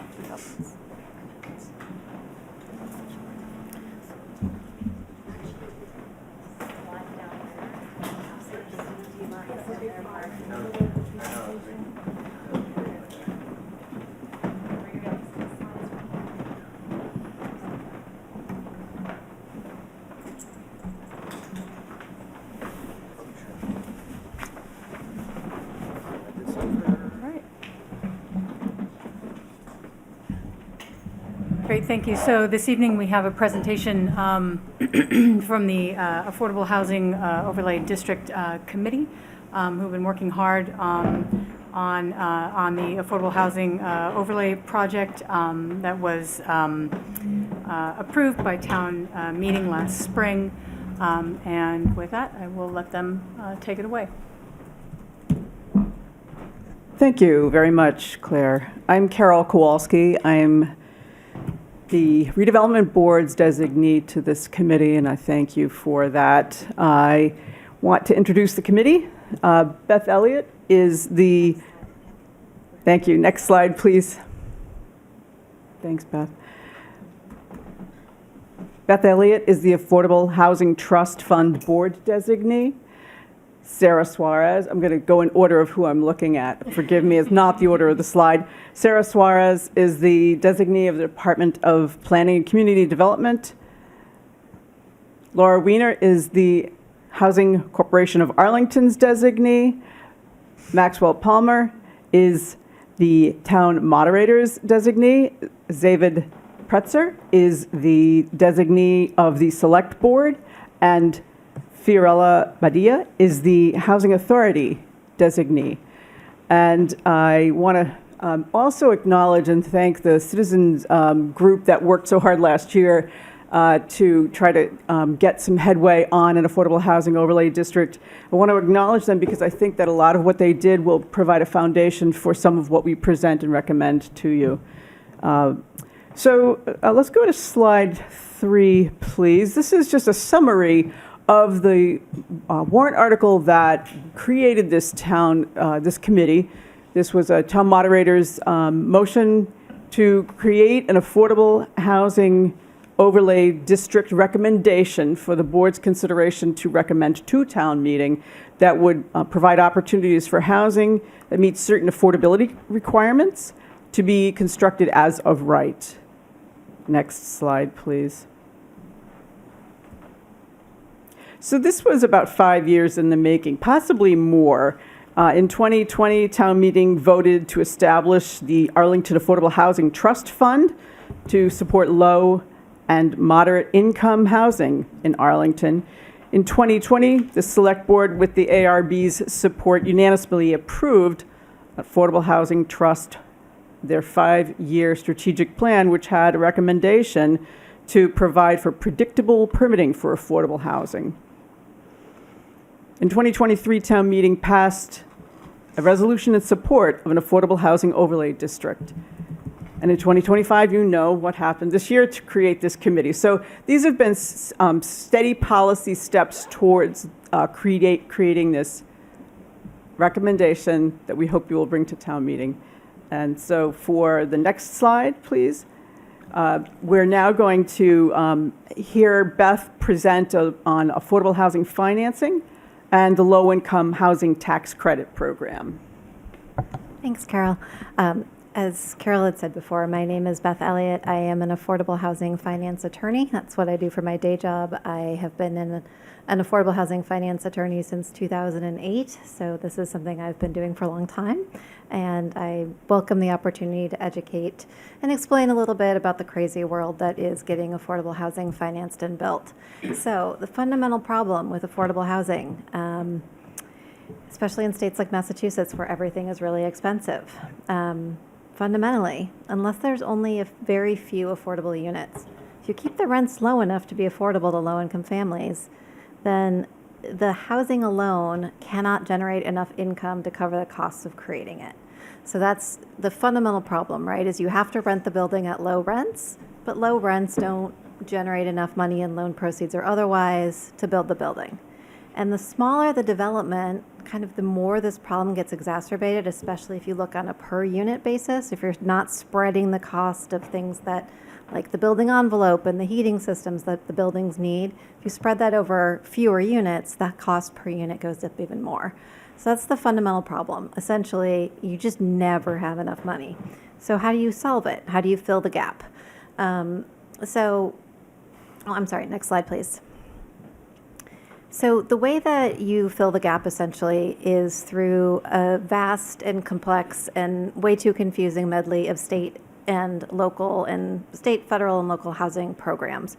And there's fundamentally two different types of subsidies you can get for affordable housing. The first is a capital subsidy. So that would be money you get up front that helps you build the building, right? So if you get money from federal and state low housing tax credits, those come in the development phase. So you get that money up front and you can use it to pay the contractor, to pay the architect, to do the hard work of building the building.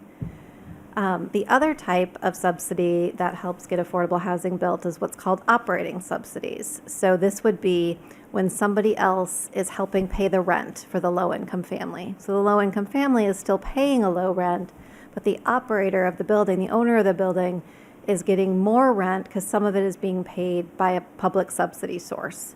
And that's actually really rare and hard to get. Federal Section 8 rental subsidies, fundamentally, they stopped doing new ones of those in the 80s. Reagan said no more. And there's a few ways that you can kind of get there using a bunch of different programs. But most of our Section 8 projects are, in Massachusetts are old. They've been around since the 70s.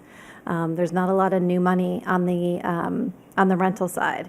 In the 80s, we basically decided to get out of the business of building affordable housing by subsidizing the rents long term. Next slide. What they did in 1986 instead was this great idea called the Federal Low-Income Housing Tax Credit. The Federal Low-Income Housing Tax Credit is the largest, it's really the primary driver of affordable housing development in the United States.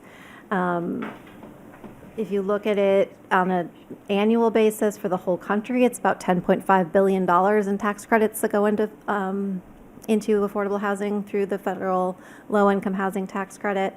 And has been used to create around 3,000-ish units in Massachusetts every year. That number was 6,000, a little over 6,000 in 2003, 2004. Next slide, please. So when you build a LIHTC development, there are certain things that you have to do. The Federal Low-Income Housing Program requires that the units have to be legally restricted, so that when the project gets built, something gets recorded with the Registry of Deeds that says this month, these units in this building are going to be affordable for at least 30 years. And the percentage of the units that are required to be affordable is higher if the income of the families is lower, and there's, if you have a little bit, if you're renting to slightly less low-income folks, then you can have fewer of those units. But in addition to 20 is kind of the floor. You can't go below 20% of the units being affordable. Massachusetts has an additional wrinkle where Massachusetts says the federal requirements are great, but we also want an additional 10% in Massachusetts to be available to the very lowest of income people. So that's a Massachusetts requirement. Now, because of the economics of federal low-income housing developments, many of them are 100% affordable. They can be mixed income, and many are mixed income, but a lot of times the incentives are to kind of maximize the amount of affordability you can get per building, and you can do this at a range of income levels within the same building as long as it's all affordable as defined in the tax code. But it is really a program that's designed to produce developments that are predominantly affordable. Next slide, please. Backtracking a little bit about how low-income housing tax credits work to create value. So this was 1986, right? This was all, we're going to get government out of everything. We're going to do everything with public-private partnerships. So the way that LIHTC works is that investors, which are usually large banks and financial institutions, they invest capital that's used to develop the project. So they're putting in real money, real cash up front that the developer is using to build the building. In return, they get tax credits over a 10-year period. And it's the amount of credits they get is based on how expensive it is to build the affordable units. So places like Massachusetts, where things are very expensive, we generate a lot of tax credits. Now, they can only take tax credits on the costs that go into building the affordable units, the deed-restricted units that have to be affordable. Costs of building commercial units or unrestricted market rate units, so if you have a building that's, say, 50-50 market and LIHTC, which is how many people refer to the low-income housing tax credit as LIHTC, the tax credits only pay for the low-income units. They do not pay for the market rate units. So you have to come up with a different way to pay for the market rate units. They also cannot be used to pay for commercial units. So if you're building a commercial space, if you want to have a drugstore or you want to have a small restaurant, LIHTC credits aren't generated by those costs. So you can't get tax credits to pay for those uses. Affordable housing transactions are pretty complicated, so there's a lot of transaction costs in them. That's one of the reasons that tax credit projects usually have to be about 30 units or more to be viable. Part of it is also, you have to get that bank, that large financial institution to come in and give you money. And if they're not going to get a lot of bang for their buck in terms of a lot of tax credits, it's hard for them to look at small projects. So when you look at Massachusetts and you look at what size of LIHTC projects get funded, they're usually 30 units or more. So we have a few drivers coming out of the federal LIHTC program. One is around project size, 30 units or more. Another is that it is very, very, very difficult to get commercial space built in LIHTC buildings. Another factor of that is that many of the agencies that fund affordable housing, they're not going to underwrite that commercial income. They're not going to give the affordable housing developer a loan based on the expected commercial revenue. The affordable housing agencies don't know how to underwrite that very well, and they don't trust affordable housing developers to be able to do it very well. So they're not willing to make a loan based on that commercial space performing really well. So there's a few factors that make, commercial space just a very hard thing to do in LIHTC developments. I'm sorry, I also just want to give us a time check here. I'm not sure how much feedback you're looking for from the board, but we have... I can speed up. Okay, great. Thank you. Yeah, we do need to move to the next agenda item within 15, 20 minutes at most. Okay. I think my last slide is about the... actually, I think you can skip this one. And this takes back over to Carol. I think in translation, we lost one of the slides, which is, and powers that be more than me may have thought it wasn't worth the time, but I did just want to answer the question, okay, Beth, you're saying that we need LIHTC to produce affordable housing units, but what about inclusionary, and what about 40B? And the point I would make about those is those are zoning solutions that can produce a few affordable units. They cannot alone, without subsidy, largely LIHTC, they cannot produce an affordable development that's going to work. Okay, all yours, Carol. I think that's a great point. Thank you. Also, that if the LIHTC program requires a market study to demonstrate demand for any non-residential use that's proposed. And so if the demand isn't there, it's going to make it very tricky to get LIHTC. So let's look at what kind of a household income you need to afford a market rate one bedroom in Arlington. And we looked at 5 market rate one bedrooms, and the rent averages more than $3,000. And you need $120,000 in household income for that to be affordable at the typical 30% that's considered when you're affording your housing. So the next slide is kind of like the inverse. So if you are renting a subsidized one bedroom at 60% of area median income, your income limit is 69 for one person and about 79 for a two-person. So who makes that salary? Let's go to the next slide and see. So Arlington Public School teachers, provided that they have gone about 5 steps in on the salary schedule, and that's an example of who this housing would serve. So next slide, please. So I want to talk about the approach that the committee is discussing and leaning towards for the zoning proposal. We're leaning towards 100% affordable for the reasons you just heard, 100% residential with mixed use being allowed but not required for the reasons that Beth just outlined, and locating the overlay district on sites suited for LIHTC scale buildings.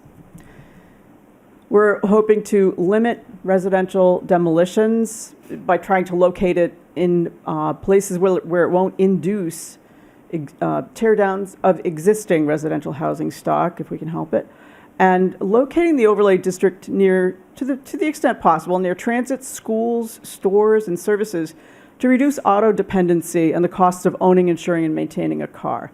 At the same time, though, we want geographic distribution to the greatest extent possible. And so we also want to try to provide an alternative to 40B development and mixed-use development, which really create mostly market rate units. So the next slide, please. So how did we consider where to put this? The board recalls that the initiative petition last year was proposing that it go all through the whole town. So the alternative to putting it through the whole town, everywhere, is to put it somewhere and to pick where it's going to go. So we broke up into 2-person scouting parties, and we adopted the perspective of a LIHTC developer, looking for locations that we thought could support that. We looked at past plans, reports, we scoured maps, and then we went out in 2-person parties looking for, as though we were affordable housing developers and had never seen the town, and not looking at current uses, but looking at locations that made sense based on the criteria in the prior slide we discussed. So if we can go to slide 11. So we've generally come up with areas in the north, south, east, west, central parts of Arlington, and in an area that's walking distance from Stop and Shop in Audison. Also, all of the land owned by the Arlington Housing Authority.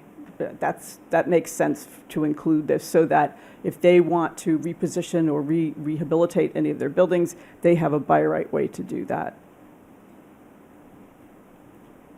So this is an example of some locations, and I've got the wrong eyeglasses on. So this is the north, where on the top is a large parcel of land at 307 Washington Street that's owned by Boston Gas. There's also the Winchester Savings Bank. Oh, thank you. Wow. The Winchester Savings Bank on Route 60 on the way to Medford. That's been cited in some prior plans. And this bottom map that's really almost useless. It's not very visible, but that's a chunk of land of the Belmont Country Club. It's open space. Winchester. And thank you, Winchester. Thank you both, Winchester Country Club. And I want to just stop for a second to say that whenever you have to locate a new zoning district, locating it kind of takes your breath away, because it appears as though we're going to develop this. We're just talking about zoning. These are zoning options that may be leveraged, may not be leveraged, but they're locations that are sitting there waiting. And on the Country Club point, Belmont Country Club did sell some of its land in 2016 to the Lexington Montessori School, and some of its land in 2018 for the Waterstone and Bridges senior housing development. So it's not out of the question that could happen. So let me just, if you could go to the next slide, please. This is the south, and there are about 3 sites we've identified, including St. Paul's Lutheran Church, the Belmont Country Club, and St. Camillus Church. And next slide, please. In the east, we have a site that's familiar to the board and to a lot of people because it's been in prior plans, and that's the Lions Fuel Arlington Transmission. We also looked at a number of churches, including Trinity Baptist Church, which has a very large open area. A lot of churches do consider from time to time, there's the expression, yes, in God's backyard. A lot of housing advocates are familiar with that because churches are allied with the notion of trying to provide decent, affordable housing. So we did not overlook churches. This is also on the bottom. This treed parking lot is at the rear of 33 Broadway. And this, you'll see a lot of parking lots on the list because you can keep the parking and build above podium style. Next slide, please. This is in the west. We have a couple sites we've identified. You all are familiar probably with the former youth villages owned by Order of St. Anne. And Park Ave Congregational Church is also one of the two sites we found in the west. This is not a comprehensive or complete list, and one of the things we'd like to hear from the board is if you want to make sure that there's anything we haven't overlooked. Next slide is Central. And we have about 9 sites, including what I call the bank block. That's the bottom panorama there of right across from the high school. 3 banks all in a row. And it's just too good a site for 3 banks. We also have 366 Mass Ave is a vacant office building, and it's right next to the American Legion. And that's we have reason to believe that those 2 properties could be amenable to repositioning. And of course, the Russell Common lot, which for many years has been kind of considered as a possibility and a very good location for building above keeping the parking. Next slide, please. And this is the one that I just call walking distance from Stop and Shop in Audison. There's about 5 sites, including the Greater Boston Motorsports site, which is a very old, it's about 50 years old. It's a shallow but wide site, and it's right against a residential neighborhood. Also, it's a huge site. The Yukon Realty is the property that is in currently Myrack Chevrolet and has been for many, many years, Myrack Chevrolet, Myrack Hyundai. And also at the bottom is the, the Astound or RCN parking lot and the building across the street that are leased to RCN and Astound. Next slide, please. So just some final additional considerations. None of the sites are in the 3 commercial centers, the Heights Center, Capitol Square. None of them are in the B3 or B5. Without an affordable housing overlay district, the sites on the list, on the draft list that are in RO or R1 could become really only large, high-priced single-family homes, unless they're in the MBTA district, in which case they would most likely be the $3,000 one-bedrooms or they'd be market-rate apartments for the most part, unless they're a size to have some inclusionary units. So it's also important to note that most affordable housing developers pay taxes. And in Arlington, commercial and residential properties pay the same property tax rate. So we're agnostic. We don't care. In Arlington, everyone pays the same tax rate. It's also important to note that new construction is assessed higher than older buildings, irrespective of use. New construction also begins to contribute to new levy growth, new tax growth, upon groundbreaking. So if a multifamily building is in construction for 2 years, it's already paying taxes before anyone lives there. I'm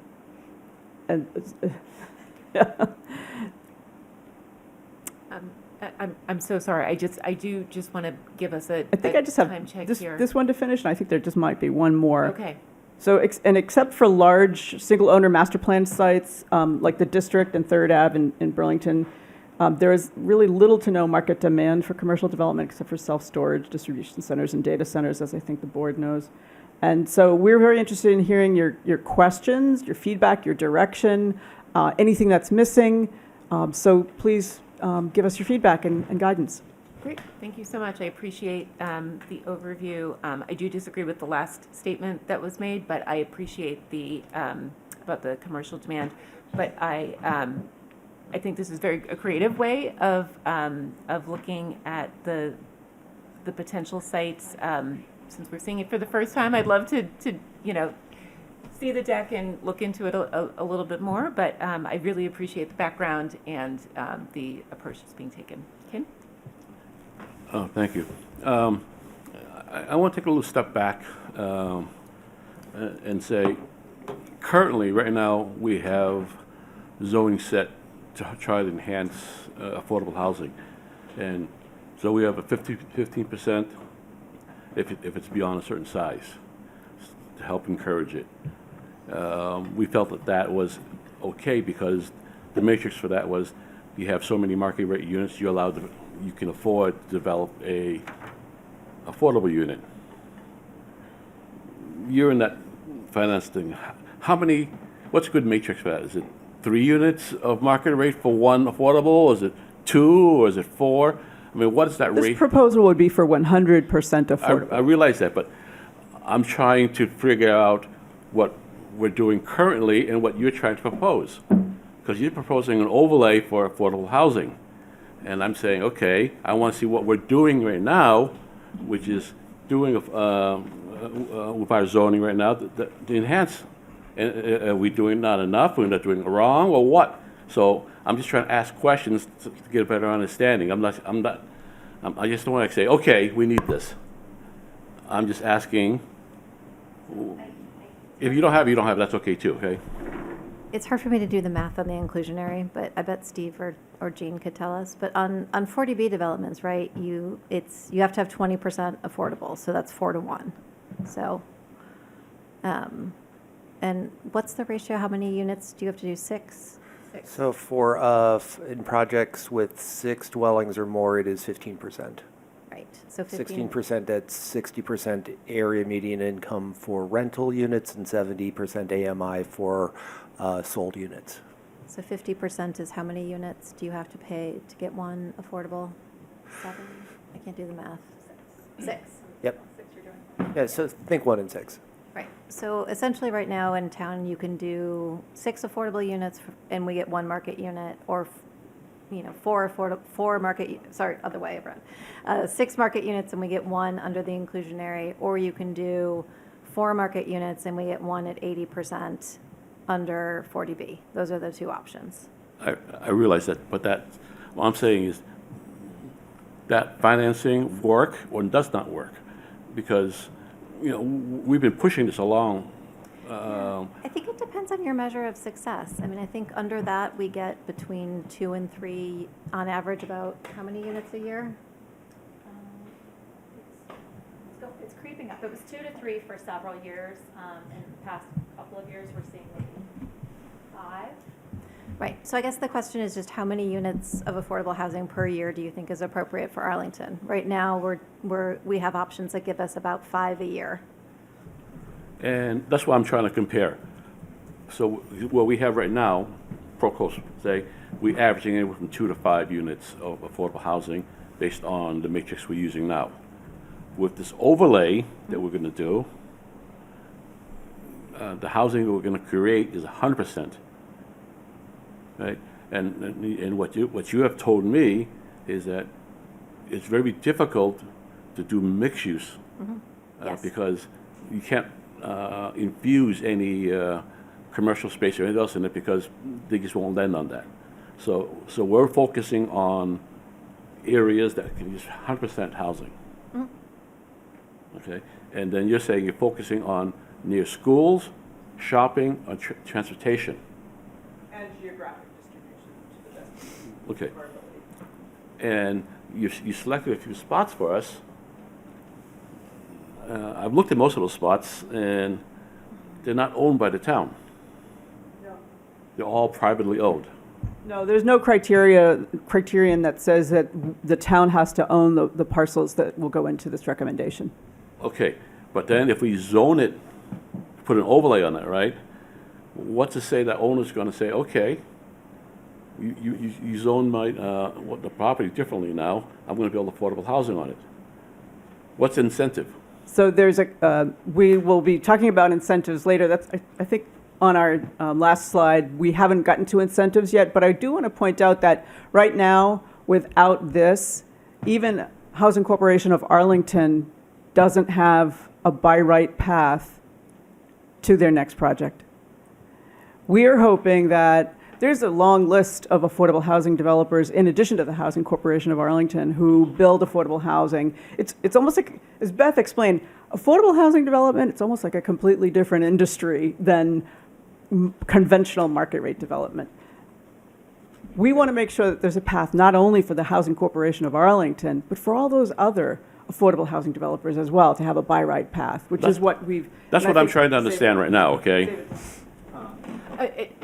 I'm sorry, we do actually need to, we have to get to our next agenda item. Trying to address Mr. Lau's question. No, I We can talk understand, but about what's I later. also want to just be able to get, I appreciate the question. I want to get all the questions out to you. We might not answer them this evening, I guess is what I'm trying to say, because we do have another agenda item that they've been waiting patiently and we're well beyond their time.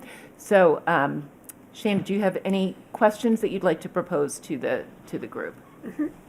So thank you for your work. I really appreciate it. I'm wondering what by right would mean and what a developer would get in the overlay that would make this maybe more attractive for an affordable housing developer than just going and doing a 40B or anything. So. Okay, Jean?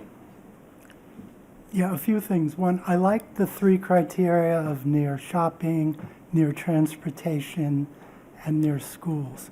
The 4th one doesn't make a lot of sense to me because you've ended up with places on your list that's not near shopping, not near reasonable transportation, and not near schools. And, you know, I was a legal services attorney a long time ago. I represented a lot of people in low-income housing and affordable housing. And the mantra always was it needs to be near transportation, it needs to be near stores, and it needs to be near schools, or else you're isolating people. And I just feel like I have nothing to do with Winchester Country Club. I use them as an example. You'd be isolating people out on whatever it's called, Route 3. So I'd like you to rethink that part of it. Second, related to what Shana had to say, you know, we see a lot of really, really bad designs that come before this board. And my real concern is, by right, without anything about what it looks like, we're going to end up with a lot of really, really bad designs. Not even like difference on aesthetics, just really bad designs. So I'd like you to think about, is there something to do about that too? I had another point, but I can't remember what it is, so that's enough for the moment. Thank you, Jean. Steve? First, I want to commend you for your choice, you know, for looking, you've taken a good look at different sites. If I think of any, I will get in touch with you. I do want to follow up to something Mr. Lau mentioned in terms of like generating affordable housing. What's the difference between inclusionary zoning and this? And a lot of it really comes down to funding. So inclusionary zoning is market cross subsidization, which means that I don't know what for under our bylaws, a 2-bedroom would be capped at around a rent of about $2,000 a month, where market rate for a 2-bedroom in Arlington is closer to $3,500. So this means that basically in order to, who ends up paying for that? Well, the other renters in the building. So they're each getting whacked $300 a month to subsidize the affordable unit, roughly. And in this case, the subsidies, if they're coming from LIHTC, well, then you're not taking from one tenant to give to another. So I do think the who pays for this is sort of important, and I think LIHTC is a viable way to do that. Thank you. Oh, the other point I wanted to make, I'm sorry. Nope, I wanted to acknowledge you had a request. I wanted to ask about is, what you haven't told us is, so what's the zoning going to be? What's it going to look like? You know, that really, in some ways, is where the rubber meets the road. And that's also a very, very critical part. And maybe you're not ready to tell us, and if you did, we'd need a few slides and time to look at it. But I think there has to be an opportunity for you to roll out to us what you think the zoning would actually look like, why, and some sort of choices that we might think about within those sort of ranges. Yeah. So we don't end up with 50-story high buildings. I know you wouldn't, do Pruitt-Igoe or something like that, but we do have to be concerned about that. Rest assured, we're working on that. Yeah, I'm sure. Great. All right. Wonderful. And I think, Claire, if you could just talk through next steps. I believe that there's a public meeting later this week. That's correct. There is a there is a forum on the 19th. I believe it is at 7 on Zoom. Excuse me, it's 6:30, and I believe it's over Zoom. You can find all information on the town's website. Great. If I could just say one thing, we wanted to have a more full conversation, but we realized you had a very full agenda tonight. But we're hoping to go back in December, give you the list of properties to look at beforehand, give you some dimensional ideas that, and really like talk about whether, getting something together for town meeting. It's really, it is, and I know that was the concern all along is this really a 2026 or is this really a 2027? We're still trying. Yeah. Yeah, I appreciate the engagement that you have planned this week. I think that's a really important step. So thank you for doing that and for bringing that conversation out into the public as well. Thank you very much, all of the members of the board. We appreciate it so much. Great, thank you. All right. So with that, we will move to our next agenda item, which is a discussion of 455 Mass Ave. And I will ask the team that we have with us from that development to join us here at the microphone. And I will turn it over to Director Ricker to introduce our discussion this evening. Great, thank you. 1 second here. Okay. Thank you. This is a discussion about the facade at 455 Mass Ave. As I explained to the board last week, this project has been under construction for a few years now. It is currently under a stop work order related to a wall at the Verizon storefront, as well as other issues identified by inspectional services. I know that this board is very interested in having a conversation about discrepancies in the built facade to date and the facade as approved in 2021. And we do have representatives here this evening. We have Corinne Doherty and John Murphy representing the developer. Great, thank you, Claire. And I think it would be helpful for the board if you were to explain what we're looking at on the first slide, because I think most of the board has not seen the rendering below. Sure. So I think if you could present that, as well as just flip to where we are, perhaps just flipping to the existing conditions as well, and then I'll turn it over to members of the board for questions and concerns that they may have to share with the applicant.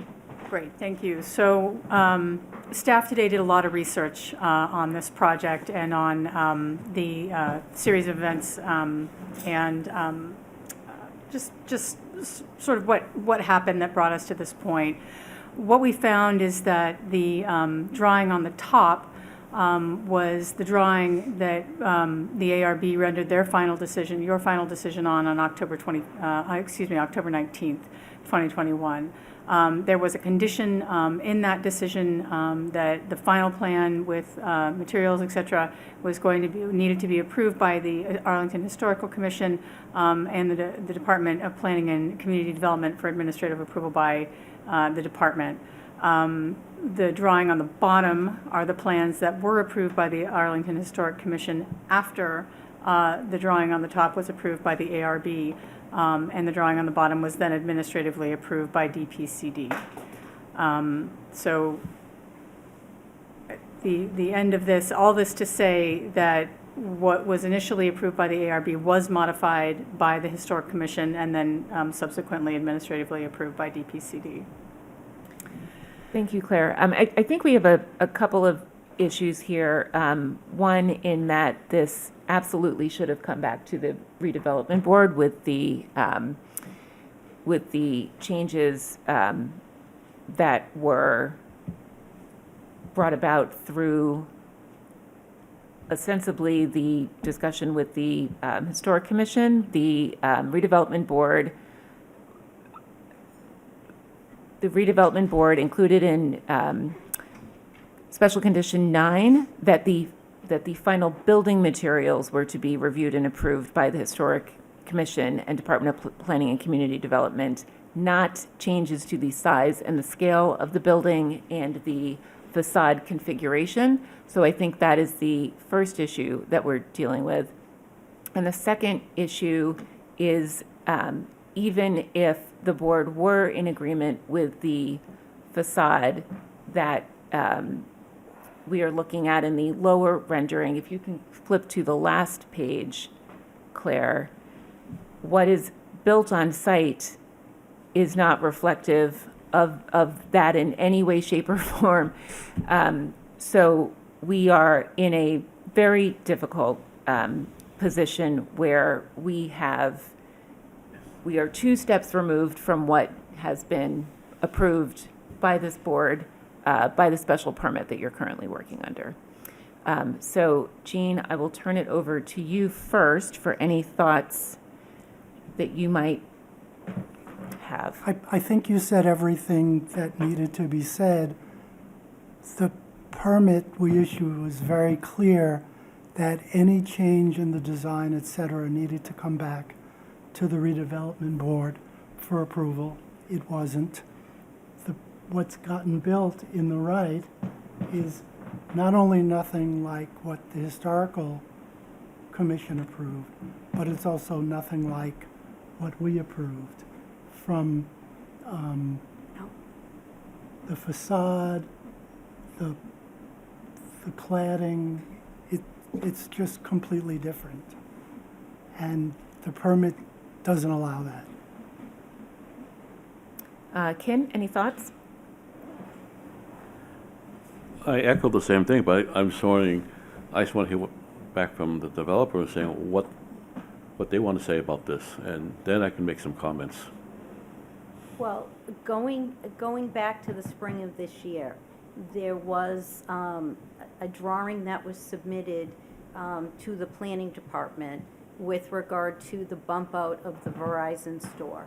And at that time, it was communicated that the plans actually weren't changing, that the only rendering on that plan was for the bump out of the Verizon store. So with regard to all of the other design elements that appear to be missing from the building now, they're going to be added. Like we haven't made any changes to the plans. It's just that we haven't gotten to that point in the construction.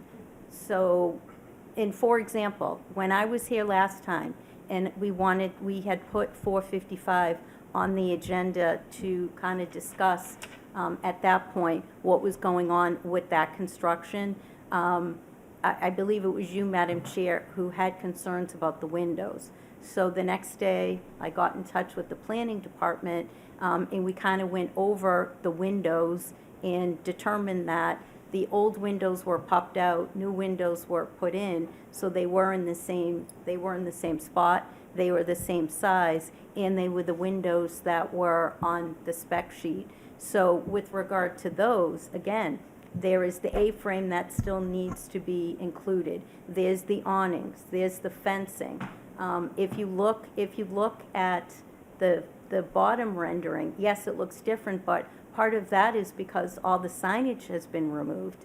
The leader bank sign has been removed. All the other signs are now on brackets, and again, all of that has changed. But that was part of the recommendation that was in the special permit, that you didn't like the signage, so you had requested that when leases came up, that we address each sign. And instead of doing that, the developer decided that they were going to approach all the tenants now and have all that signage changed. One of the elements that is, or one of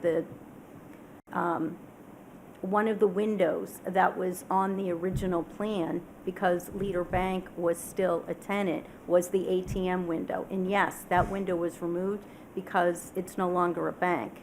So there's no need for that ATM window to kind of be there. It was a service window. It wasn't a design element or a design window. Can I So Can I comment Yeah, now? go ahead, Ken. All right. Go ahead. I've heard what you said now, okay? Now, I just want to comment to what you just said, okay? Okay. Can, again, what we're looking at here is not the redevelopment board approved facade, just so that we're all working from the same. This is not the approved. No. But it's still. It's still different. I just want to make sure that Okay. you're aware and we're If you look aligned. at, if you look at this or our approval, okay? This brick stopped here. Okay? You say you're not done with construction yet? This looks to me like you're done with construction, because that should have been up to here. And this should have still been some sort of whiteness. Is No, that, let me finish, okay. okay? You look at this cornice here. Doesn't look like anything like this cornice that was approved. Okay? You look at this thing here. We had long talks about that, about the stripes and all the yellow stuff there. It's not there. Okay? Your elevation is done, unless you can take this all apart and then build another one. So I don't accept your explanation saying, no, we haven't finished our construction yet. Okay? If there was just studs still there and some sheathing, I would say yes. We can't talk about it now. But the way you have it now, it's weather tight. It's structural. You're done. You're past this design. So my question to you is, how are you going to get from there back to here? Without, you're going to have to tear everything down, or are you going to ask for forgiveness? Do you want to? If we want to start on the bottom with Leader Bank, when we left the approval with historical, because that we were told by them that. For the finishes. Yes. You left the we'll just talk approval about the for exterior. the finishes, and can you please go up, Claire, to the first page? The finishes for the execution of the top rendering were left with the Historic Commission. Correct. Because there was talk about, I'm just talking about the Leader Bank, just start on the bottom to go up, that was under historical jurisdiction. So when Leader Bank left, we told historical to do a little bit of exploration see what was behind the tile, which ended up just being plywood, because they put up that, I don't know how many years ago.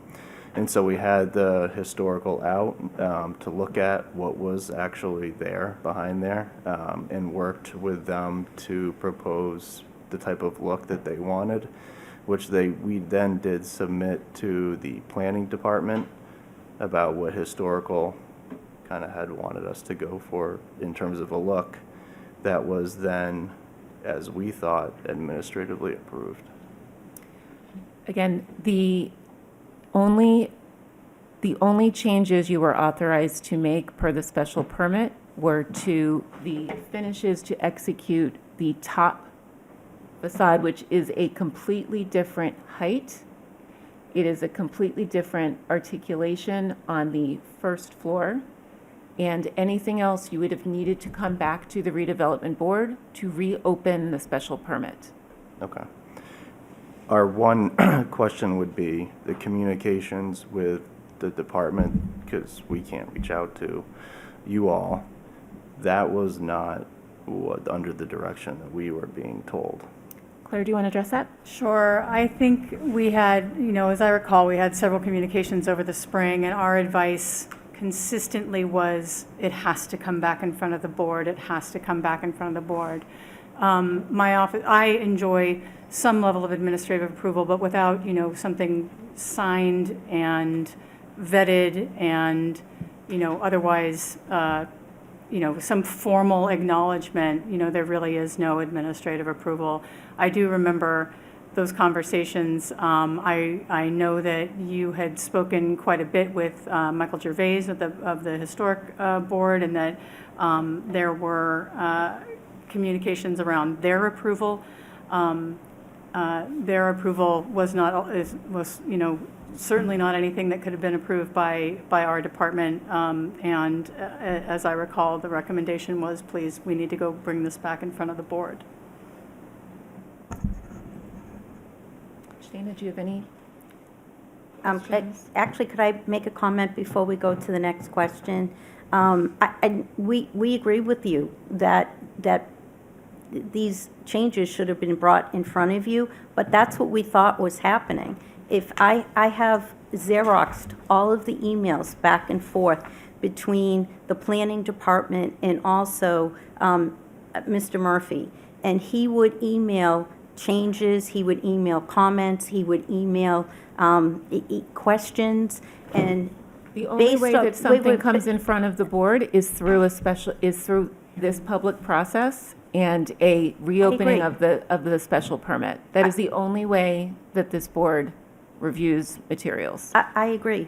However, when we are submitting it and people from the planning department are telling us that they're submitting it, I'll have an answer for you next week, I am submitting it, then we assume that that's what's going to happen. As a matter of fact, with regard to the facade and the material change, we received, John received an email after one of your May meetings that said, where he requested, what happened with the facade, what happened with the brick, with what happened with the historical sign-off. And he received an email that said, as long as the brick facade you're proposing matches what historical signed off on for the other side, you are fine. So we receive an email like that, and they assume that, okay, the process worked. We submitted to the planning department. They brought it up to the ARB. The ARB has approved it, and now we're good to go. The ARB was never mentioned in that email that you just discussed. No, but in the prior emails, and I have copies for... What you just cited to me, I know, what you just cited to me had no reference to the redevelopment board. Right. So I prior... hear what you're saying, but you don't have any, we have not seen anything, and nothing was ever submitted here. Okay, but the email prior to that, hi, John, we should have an answer to everything after the ARB meeting on Monday. Thank you for your patience. Again, if you're not sitting in front of us, we are not discussing and reviewing your building because we don't have an open special permit. Okay, I mean, again, I am just telling you how the miscommunication happened. No one can communicate with your board. My email is published on the Town of Arlington website. You may email me at any time, just like any member of the public. Well, again, the appropriate channel is to communicate to the planning board, and then for them to either give us guidance or to tell us, yes, we're bringing it up. So and I understand. And I have to trust from the planning department that, as Director Ricker indicated, that it was identified that a reopening of the special permit was required, which has not happened. Okay, I mean, again, I have all the emails and that was never mentioned. I'm going to turn it over to Shana for any questions you might have. So I'm just wondering, what's so troublesome to me is where there are discrepancies between what you have now and both what was approved here and with historical. Can you speak about the window that was removed, for example? Did you get approval from anyone to remove that ATM window? That we did not. There is a dentist going there, and as a part of their building permit and demo permit, they removed that during that process. Mm-hmm. So I just point that out as one example, right, of something that I don't think we ever would have approved. I very much doubt historic would have approved, and there are quite a number of things on this building right now that are in variation from what was approved by anyone, and I think that's just not going to be acceptable. I think we're going to need to find another path forward. Steve, I'll turn it over to you before we move to, we need to start to talk about what that path forward is. If I may approach. Yep. Easier to point over here than. Sure. Yeah, I understand that this is what the board approved. This is what historic approved. And I don't have quite the trained eye that Ms. Zembri or Mr. Lau does, but I can tell that, okay, some of the treatment around here is different. The cornice here, or the roof line here is different, but things that are Building height is taller as well. Yeah, and there's some detail on the awning here versus, or the window here versus here. But in terms of like the materials, this and this, the backgrounds look a lot alike. The brick here and here matches what's there. The treatment on the either side of the door, it's kind of a light color. And then we have sort of the stone with the horizontal lines over here. Can we go to something that shows what we currently have? One more. Yeah. So what I'm sort of don't understand is how we got from this to this, and from this to this, and from this to that. And there's also some detailing here that's not there. I'm wondering if the brick wraparound on the front, if that came from historical. So the actual process was, yes, we all acknowledge that no one's stating now, having how everything's played out, that we should have been in front of this board. And if there was a miscommunication there, we are acknowledging. But the way it originally started was when we got this project approved, Leader Bank was there. They ended up leaving. Then that tile, which is this tile more for the south, kept popping off all the time. It shouldn't have even been in northeast environment. And that goes all the way around to the white horizontal you're talking about. As far as you can see in that photo was all Leader Bank space. So when we did some poking and prodding around, that's when we landed on brick with historical. Yes, it should have come back in front of here, but when that's where the direction we thought we were going on the front corner of the building, that is when we put in the request for basically the other two facade approvals of commercial spaces, which was the old Papagino space, farthest left, and the lobby. And saying, because we kind of made this change on the corner, it's going to look different. What if and it does even look different than that now, but what if we continued that? Okay. And that's what the documentation was that went back and forth that Corinne was just referring to. But that's kind of how that all played out.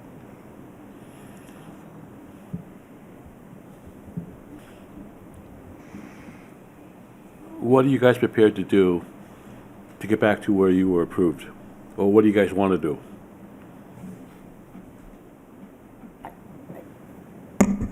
Again, I think some of the design elements that are missing from that photograph you just had up are still going to be added. So the fencing, I think the A-frame, they've already started adding You can see it started at the top. There's a whole detail element that comes down for texture around that entire window all the way to the base. You're picking off little stuff off the. What me and Steve picked out earlier are major facade changes. What are you going to do about those major facade changes? Do you want me to go? Steve picked them out already. Do you want me to show them again? Yes, please.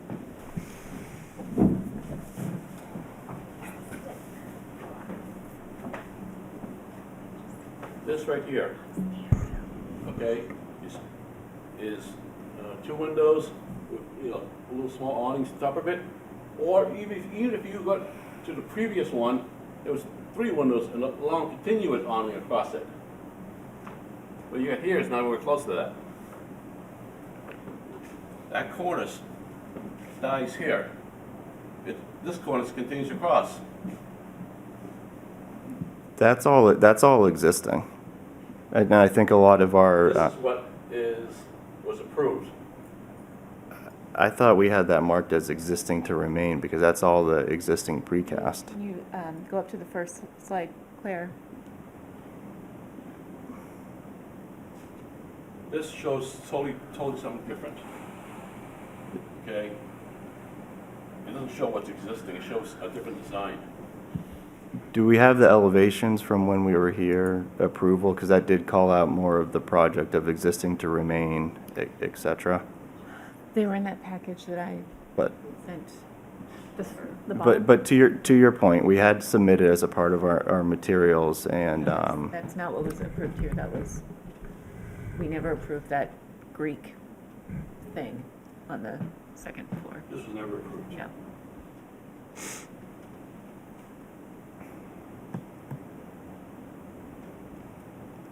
So One's red, one's white. I'll go simple.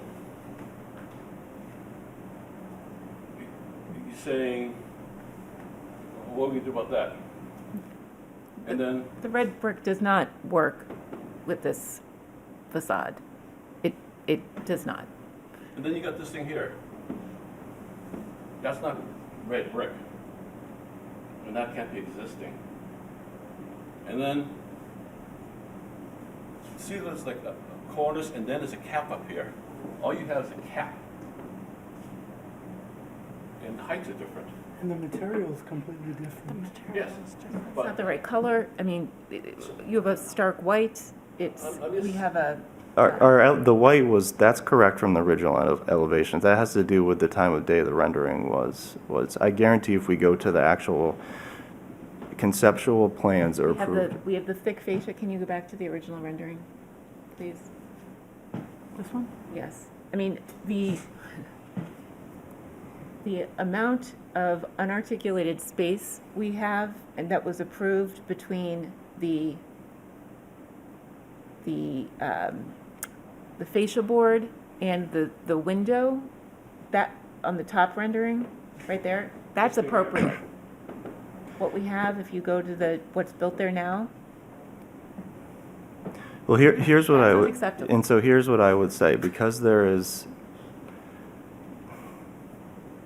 So I mean. No, I know, but we're frustrated too, because. I understand. So how are we going to get, so you see now Yes.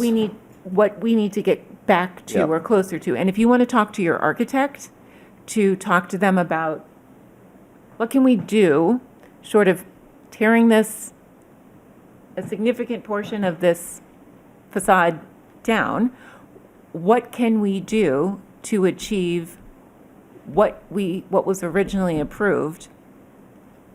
You can go to your architect to come to this board with a proposal. That's for the upper story. I think that is. Yeah, there is room, obviously, to work with there, even because we do have that space. You're absolutely right. There is There's room to work with. significantly improve this. And I just, and that is obviously why we're here, to work that out. Yes. But I just need to get across significant frustration because of the amount of communications we've had with all different historical whatever about trying to either do the right thing, ask the right questions, ask how does this happen. Not one time are we told to come back here. And there's not one piece of communication that is going to say that. And that needs to be communicated. We are here now, but I everyone understand. keeps asking how we got here. We've been, this is a I year just and a- moved us to what are we going to do going forward, We're not gonna- right? let's Yeah. bring it past, okay? I mean, we're not past it, but we're trying to come up with solutions now. And, you're gonna frame in an opening here? No, there's no opening there because there's existing mechanical, and that roof ended up not, the original thought from that rendering was maybe it could be used for a tenant to step out onto, but it's not a safe, it's a small space for that, it's not safe. So that's one step. Come back to us and say, hey, we can't put this there that was approved because of mechanical space. Here's what we propose, and we'll talk about it and say, hey, what can you do? And we work that way. That's one thing, okay? There's this thing here. You're not building it. You're gonna put something over there. Point it out. Say, hey, this is what we got approved. here's what's built, here's what our next plan is. Just go step by step, piece by piece, and have your architect pick all the points out. He should be able to tell what was approved by the drawings, because he has the drawings, what's being built right now, and what you want to do to come back between the two, okay? Because we're going nowhere right now. I don't want to blame anybody, okay? There's no fault, no nothing, okay? Just how we can move forward. Because it's right in the middle of town, and I don't want this to stain anything.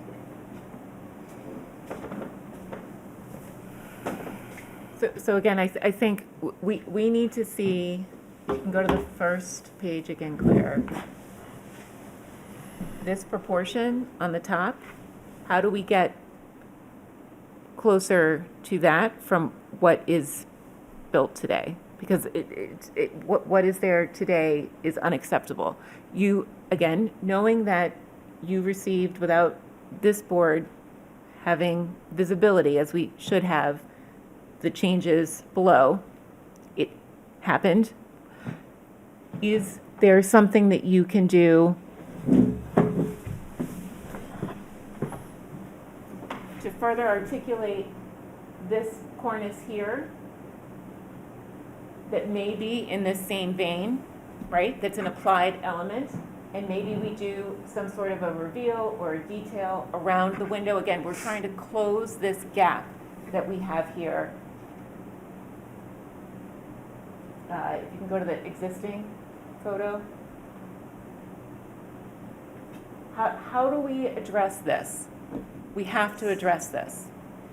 So again, if we're building down, if we're building up, if we're looking at adding one of the elements around here, the building is taller than it was approved to be.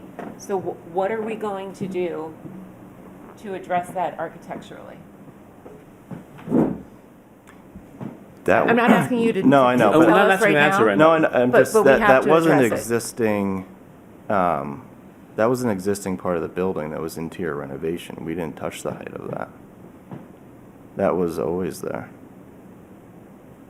Can you, again, if we go back to the originally approved design, you had a much more substantial cornice and build out to be able to mitigate the height, or your renderings and elevations were incorrect previously when they came to us, if that is the case. So follow-up question, can we go back to the previous? If you're trying to get back to something similar to the top of that slide, do we have to also go back in front of historical? No. Or 100% sure? We will confirm with Claire. I want to talk to Mike Cunningham tomorrow. Yep. But we will confirm this week. Again, you were sent there to review the finishes. Again, the upper piece of that there would have had to come to this board. This board has jurisdiction over the facade approvals. Also, the materials are completely different on the top floor. You have some sort of, I don't know what it is, hardy plank, and that's not what that is at all. We did, one of our conditions was that they move away from the board and batten, and that was what they were sent to historic to And to they ended do. up with that.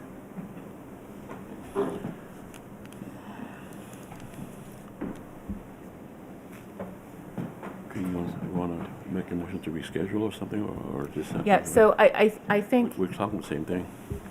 again, we're going to need you to come back with a proposal for what you are prepared to do to mitigate between where we are and what was approved. And I think we're willing to consider something that is different from, and again, I want to speak for the whole board, we should confirm that, but knowing where we are now and wanting to see this project completed, it's Ken said, it's a very important corner of Arlington Center. It needs to be addressed, and we need to know how you are prepared to move forward with doing so. That's awesome. Is it too much to ask also to have your architect here next time? Yes. It's too much to ask? No. Yes, he can be here. Okay. Yes. And I guess I just kind of want to, like, summarize so that we know that when we engage him, that we have provided him with every update that needs to be done. So with regard to the materials, those were already approved by Historic. So what you're saying is you're going to confirm it, but we do not need to go in front of them again with regard to anything that's under their purview. If they approved that siding that you have on the upper floor, was that approved by Historic? I don't know what was approved by Historic. The siding on the upper floor and all those materials we just did. You just submitted did? We submitted to the planning department a full materials list of everything. Okay. Everything on the ground floor was stemmed from historical. Okay. And they overstepped, if that was the case, with approving all of that brick that was added significantly. So what we need to do is, again, architecturally, we need you to address the upper floor. Again, that nothing needs to go to Historic on the upper floor. It's unacceptable in the way that it currently is built, and we need to see what the plan is to bring it back to what was approved. I thought we worked really well together to get to the point where it was. We were all very happy with that design. What can we do to get back to that space? And then on the ground floor, It would be helpful to see what Historical actually approved on the ground floor. I believe it's that lower slide. So it's the slide So it's that is not it with is the not full with the brick. all the way down. Correct. That's right. Correct. That's the problem. One other thing, since we are here, could we talk about the Verizon storefront too? And maybe John can give like a little summary of what exactly we are proposing. At one point, the whole front was going to be flush, but I guess Mike Champa wanted the door part to be back. I want to say like 1 or 2 feet, just because of the door hinge or the door swing. So basically, it's just a bump out of the glass, and that was provided to you, but I have copies here if you want to see it. And again, obviously, the architect can put that in the design, but what I hate to have happen is for him to put it in and then come back and you approve everything else, but you have an issue. So if there are any concerns with that Verizon storefront, if you could tell us now, it would be helpful. Show us right now. Okay. And basically what happened, once upon a time, Radio Shack was there before Verizon. It used to be flush, and then you're staring at the space from left to right. They just angled back slightly, so there's a little alcove, and there's actually indoor lights that are now outside. It's kind of a mess. But just basically bringing it flush, there still would be a 2+ foot indent to get to the door, a little alcove, but that would kind of square off. So the door doesn't swing out on the sidewalk? The door is not moving where it is currently. Okay, so Correct. the It door is is not going existing. into the public right away.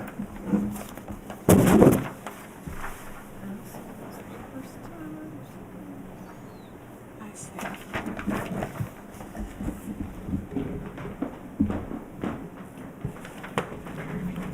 If you look at the street view, you can actually see.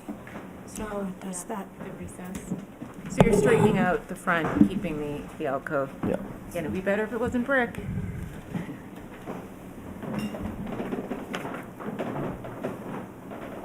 Can you go to a picture of the Verizon store, please?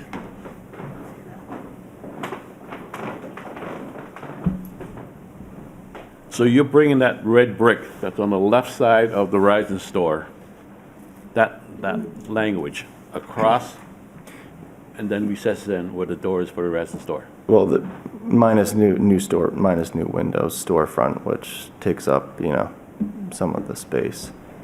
And then above it would be, there's still the precast. He has a new sign approval that was Taking this designed. brick here, putting it here, putting two smaller windows. Is that what I see in this drawing? Originally, the thought, yes. Oh, so what's it now? Well, judging by your feedback, it sounds like it. No. That was originally the I thought. apologize if my Yeah. feedback's off. I apologize. Okay. But to me, it depends on what we're doing with the rest of that brick. If that brick is remaining, And so here would it just can be consistent, but so much. it's really disappointing to see that brick in this building. I would not want to say anything yes or no about this until we reach an agreement about the entire facade. Again, that's fine. I just wanted to know if there are any issues that we could address between now and when we come back. And the one thing that I would just say why this is slightly pressing, because there seems to have been some miscommunication. So his storefront is a little bit inoperable right now. And so whether the facade's being discussed or not, it clearly is. Maybe we could say, allow us to make it flush, put windows in, but no finished facade, so he has a more finished looking store, doesn't look like he's closed. Right now, when I see it, it looks too residential to me, okay? It looks really residential, and I don't know any store would want to look like a coffee house with a couple of, window punched openings. I would prefer it to be storefront. I don't have no problem pulling it out, as long as the door doesn't swing into the sidewalk. Okay? Yep. So as far as the shape is concerned, I'm speaking solely for myself now, please. I'm not talking for the rest of the board.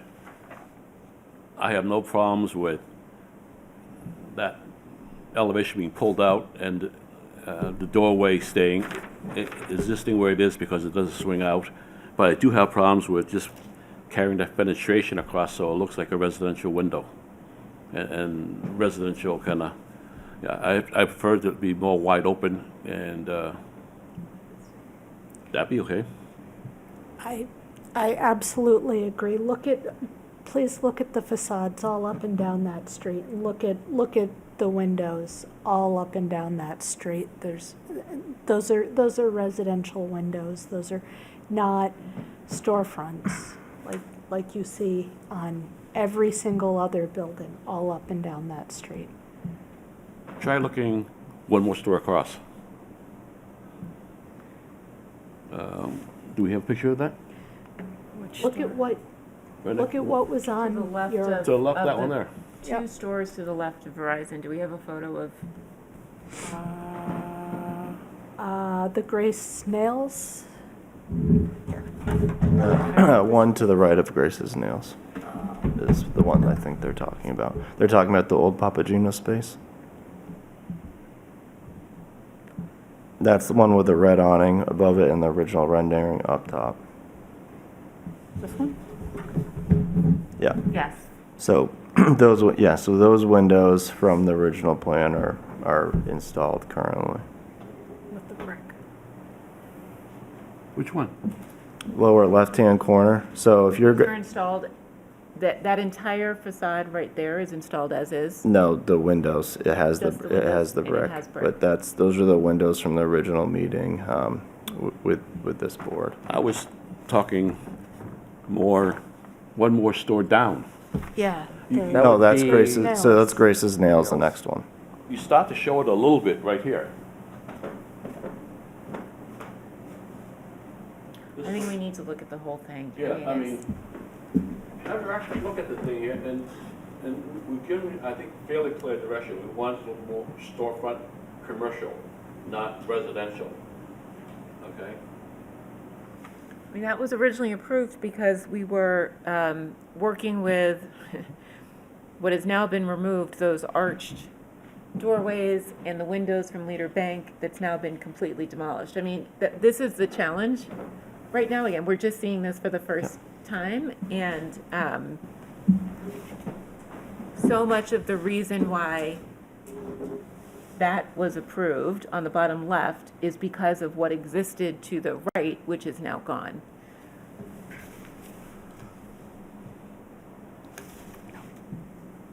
Did we give you enough of an answer, or no? No, you have given us a lot to submit to the architect to come up with some plans. And we do have one request, possibly, hopefully. Since there was issues with the facade, they issued the stop work order, but they issued it for the whole building. And we were hoping that we could lift it for the inside of the building to continue with the construction and just keep the stop work order for the facade until we come back in. So we can't address that. That has to be addressed with Inspector Champa. We can certainly update Inspector Champa as what the next steps are with the interior, but I don't know none of us here know the full scope of why the stop order was issued beyond the facade work. And so that would have to be addressed directly with Inspector Champa. Okay, but if he's okay with it, you're not opposed to it? I might be opposed to it. I think some of the issues we're talking about could require cutting holes in your facade. So Well, that wouldn't affect the inside of the building for if you have argument's to sake. cut a new window opening, I think it might. Well, let me ask you a question about the window opening. Are you suggesting that you want another window put in where that ATM window was? I want to see something from your architect that proposes getting closer to what we started with. Right now, it's nowhere near, and there's a big expanse of blank brick where there used to be a window that I have to think this board would not have approved. So I'd like to hear what your architect has to say, but I'm not excited about the idea of you doing more work on the interior if you might need to cut a hole in your brick wall. So I think we were specifically talking about the units upstairs because there is a separate contractor, architect, tenant working on the inside of the space you're referencing, but the units are at like 98%. So we're just trying to finish the punch list. We know there's not going to be an occupancy without everyone being on the same pages here, but to at least finish the inside of the units themselves. Well, upstairs. We don't have any jurisdiction over Interior. the building commissioners. He just told us that until we talk to you all, he wouldn't. But you can say, you talked to us, we gave you your response, and you're going to come back and respond to us.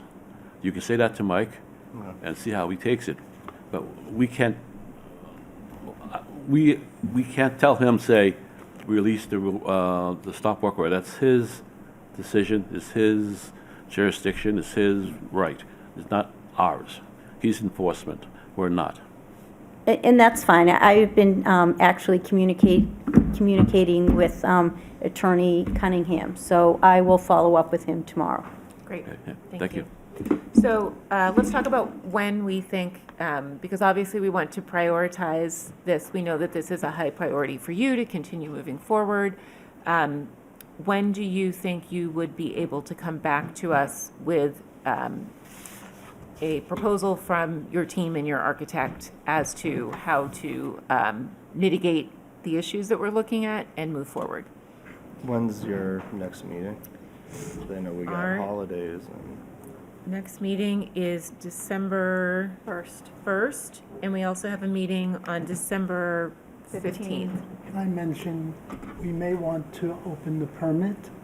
We would need to reopen the special So permit. there's going to be some There will be lag then. timing, so Claire needs to sort of tell us when the first one could be. There are too late for the 15th, I think. I will have to double check and see if the December 15th meeting is a possibility. If not, it would have to be the January 12th meeting. But Jean, to be fair to them, what if we have a meeting just like today with their architect, with their design, Keep them going. and then we'll reopen it when it's appropriate, and then he'll make the formal presentation then. We could do that, or we could choose December 15, and if we can open it, We can't open the 15th. It would be- maybe. I will have to check with Jennifer. I'm sorry. Yeah, if we can't, then we'll do it. We'll still do it anyways, right? Okay. And do you have a submission date requirement? So when would you have to see the architect plan before the meeting? And we'll definitely have it done. I just want to know when it needs to be submitted by. The week before. No later than December 8th. Yeah. Okay. Is that doable? We'll make it doable. If not, our next meeting date is January 12th.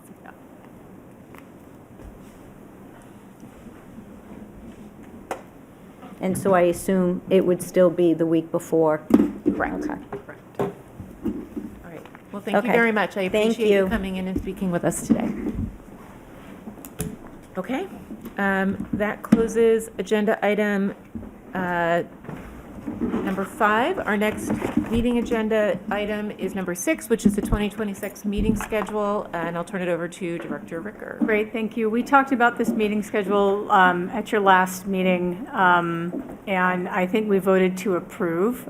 Staff has asked that we add a meeting in March, potentially March 23rd, to help us meet our statutory timing requirements on when warrant articles are heard.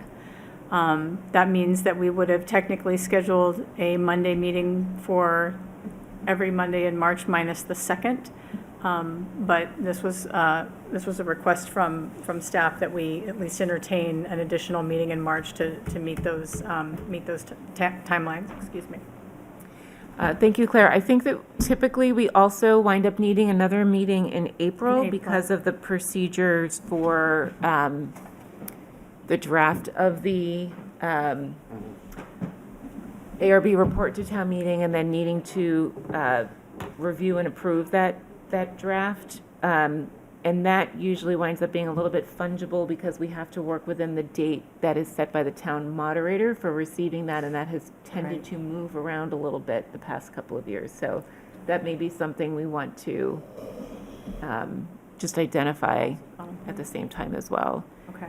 And we may want to just look back at this past year and see what the timing was. Sure. If we're going to add something else, unless others have additional thoughts. No, I think that sounds good. Okay, March 23rd. Is there anyone who could not make that date work? Steve? I'm fine. Shayna? I'm fine. Ken? Good. All right, so let us see if we can have a motion to add a meeting the evening of March 23rd to our approved 2026 meeting schedule. So motion. Second, Take a vote, starting with Steve. Yes. Jean? yes. Shayna? Yes. Ken? Yes. And I am a yes as well. Great. Thank you, board. Schedule.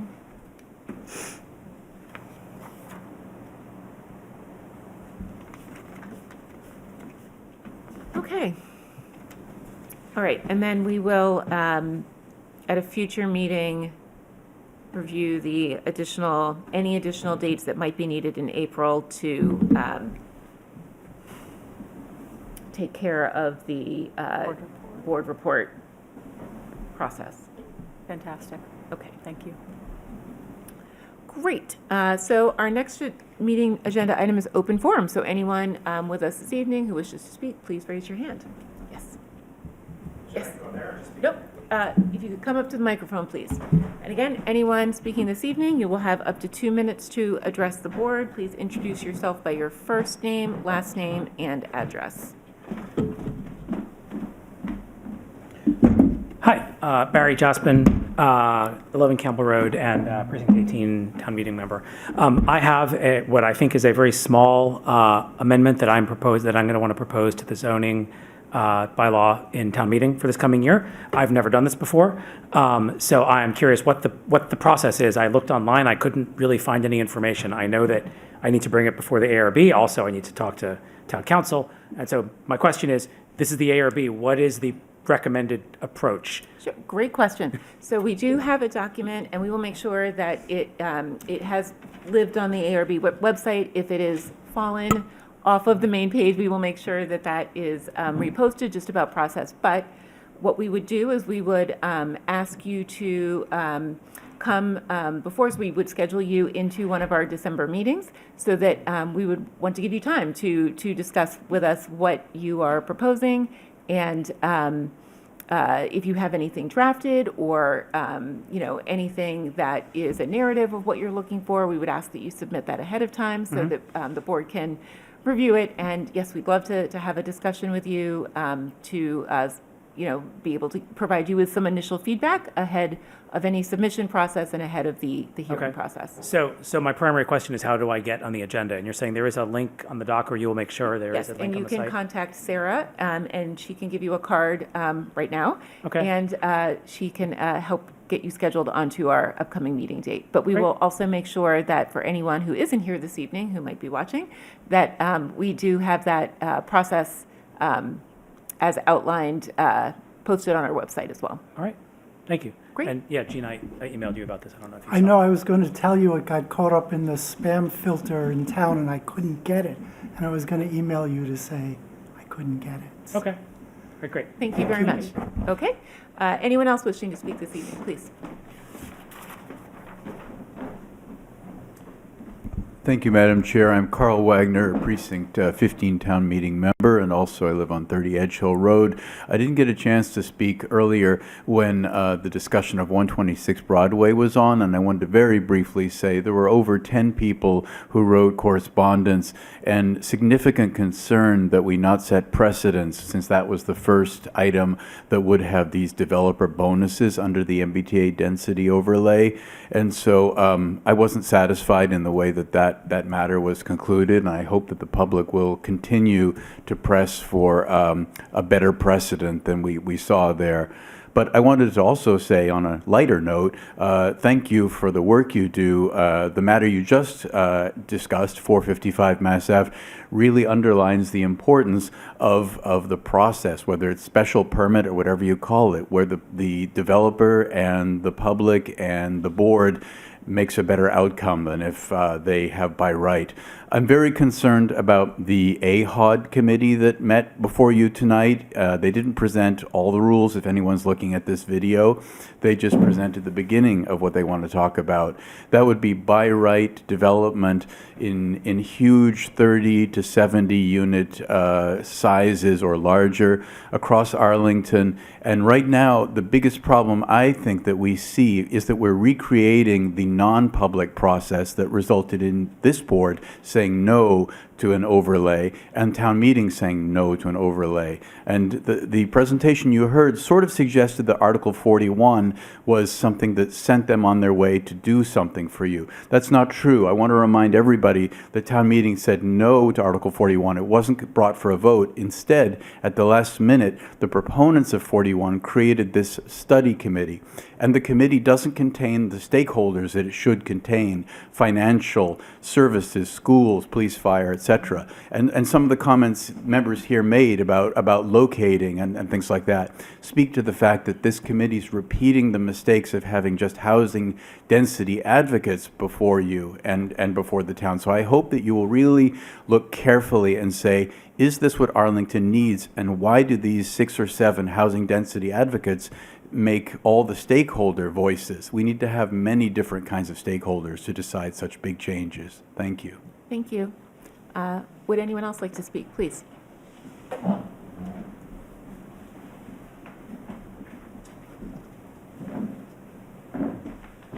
Adam Lane, 77 Grafton Street, and proud town meeting member for Precinct 3.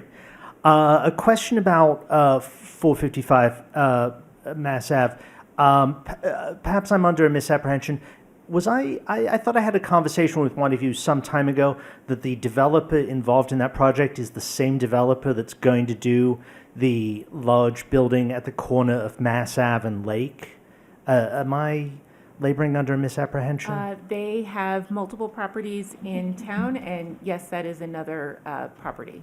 Oh my God, I am terrified by that prospect, because perhaps there was some miscommunication that went on, but I don't know, it seemed like sheer thoroughgoing incompetence on their part, and you were very polite, and I mean, I think the nature of your position forces you to refrain from calling a turd, but they really have left an excrescence in the center of town, and I would encourage you not to use the word mitigation when dealing with them, because that implies sort of meeting in the middle, and they really need to fix the damage they've done to the center of town.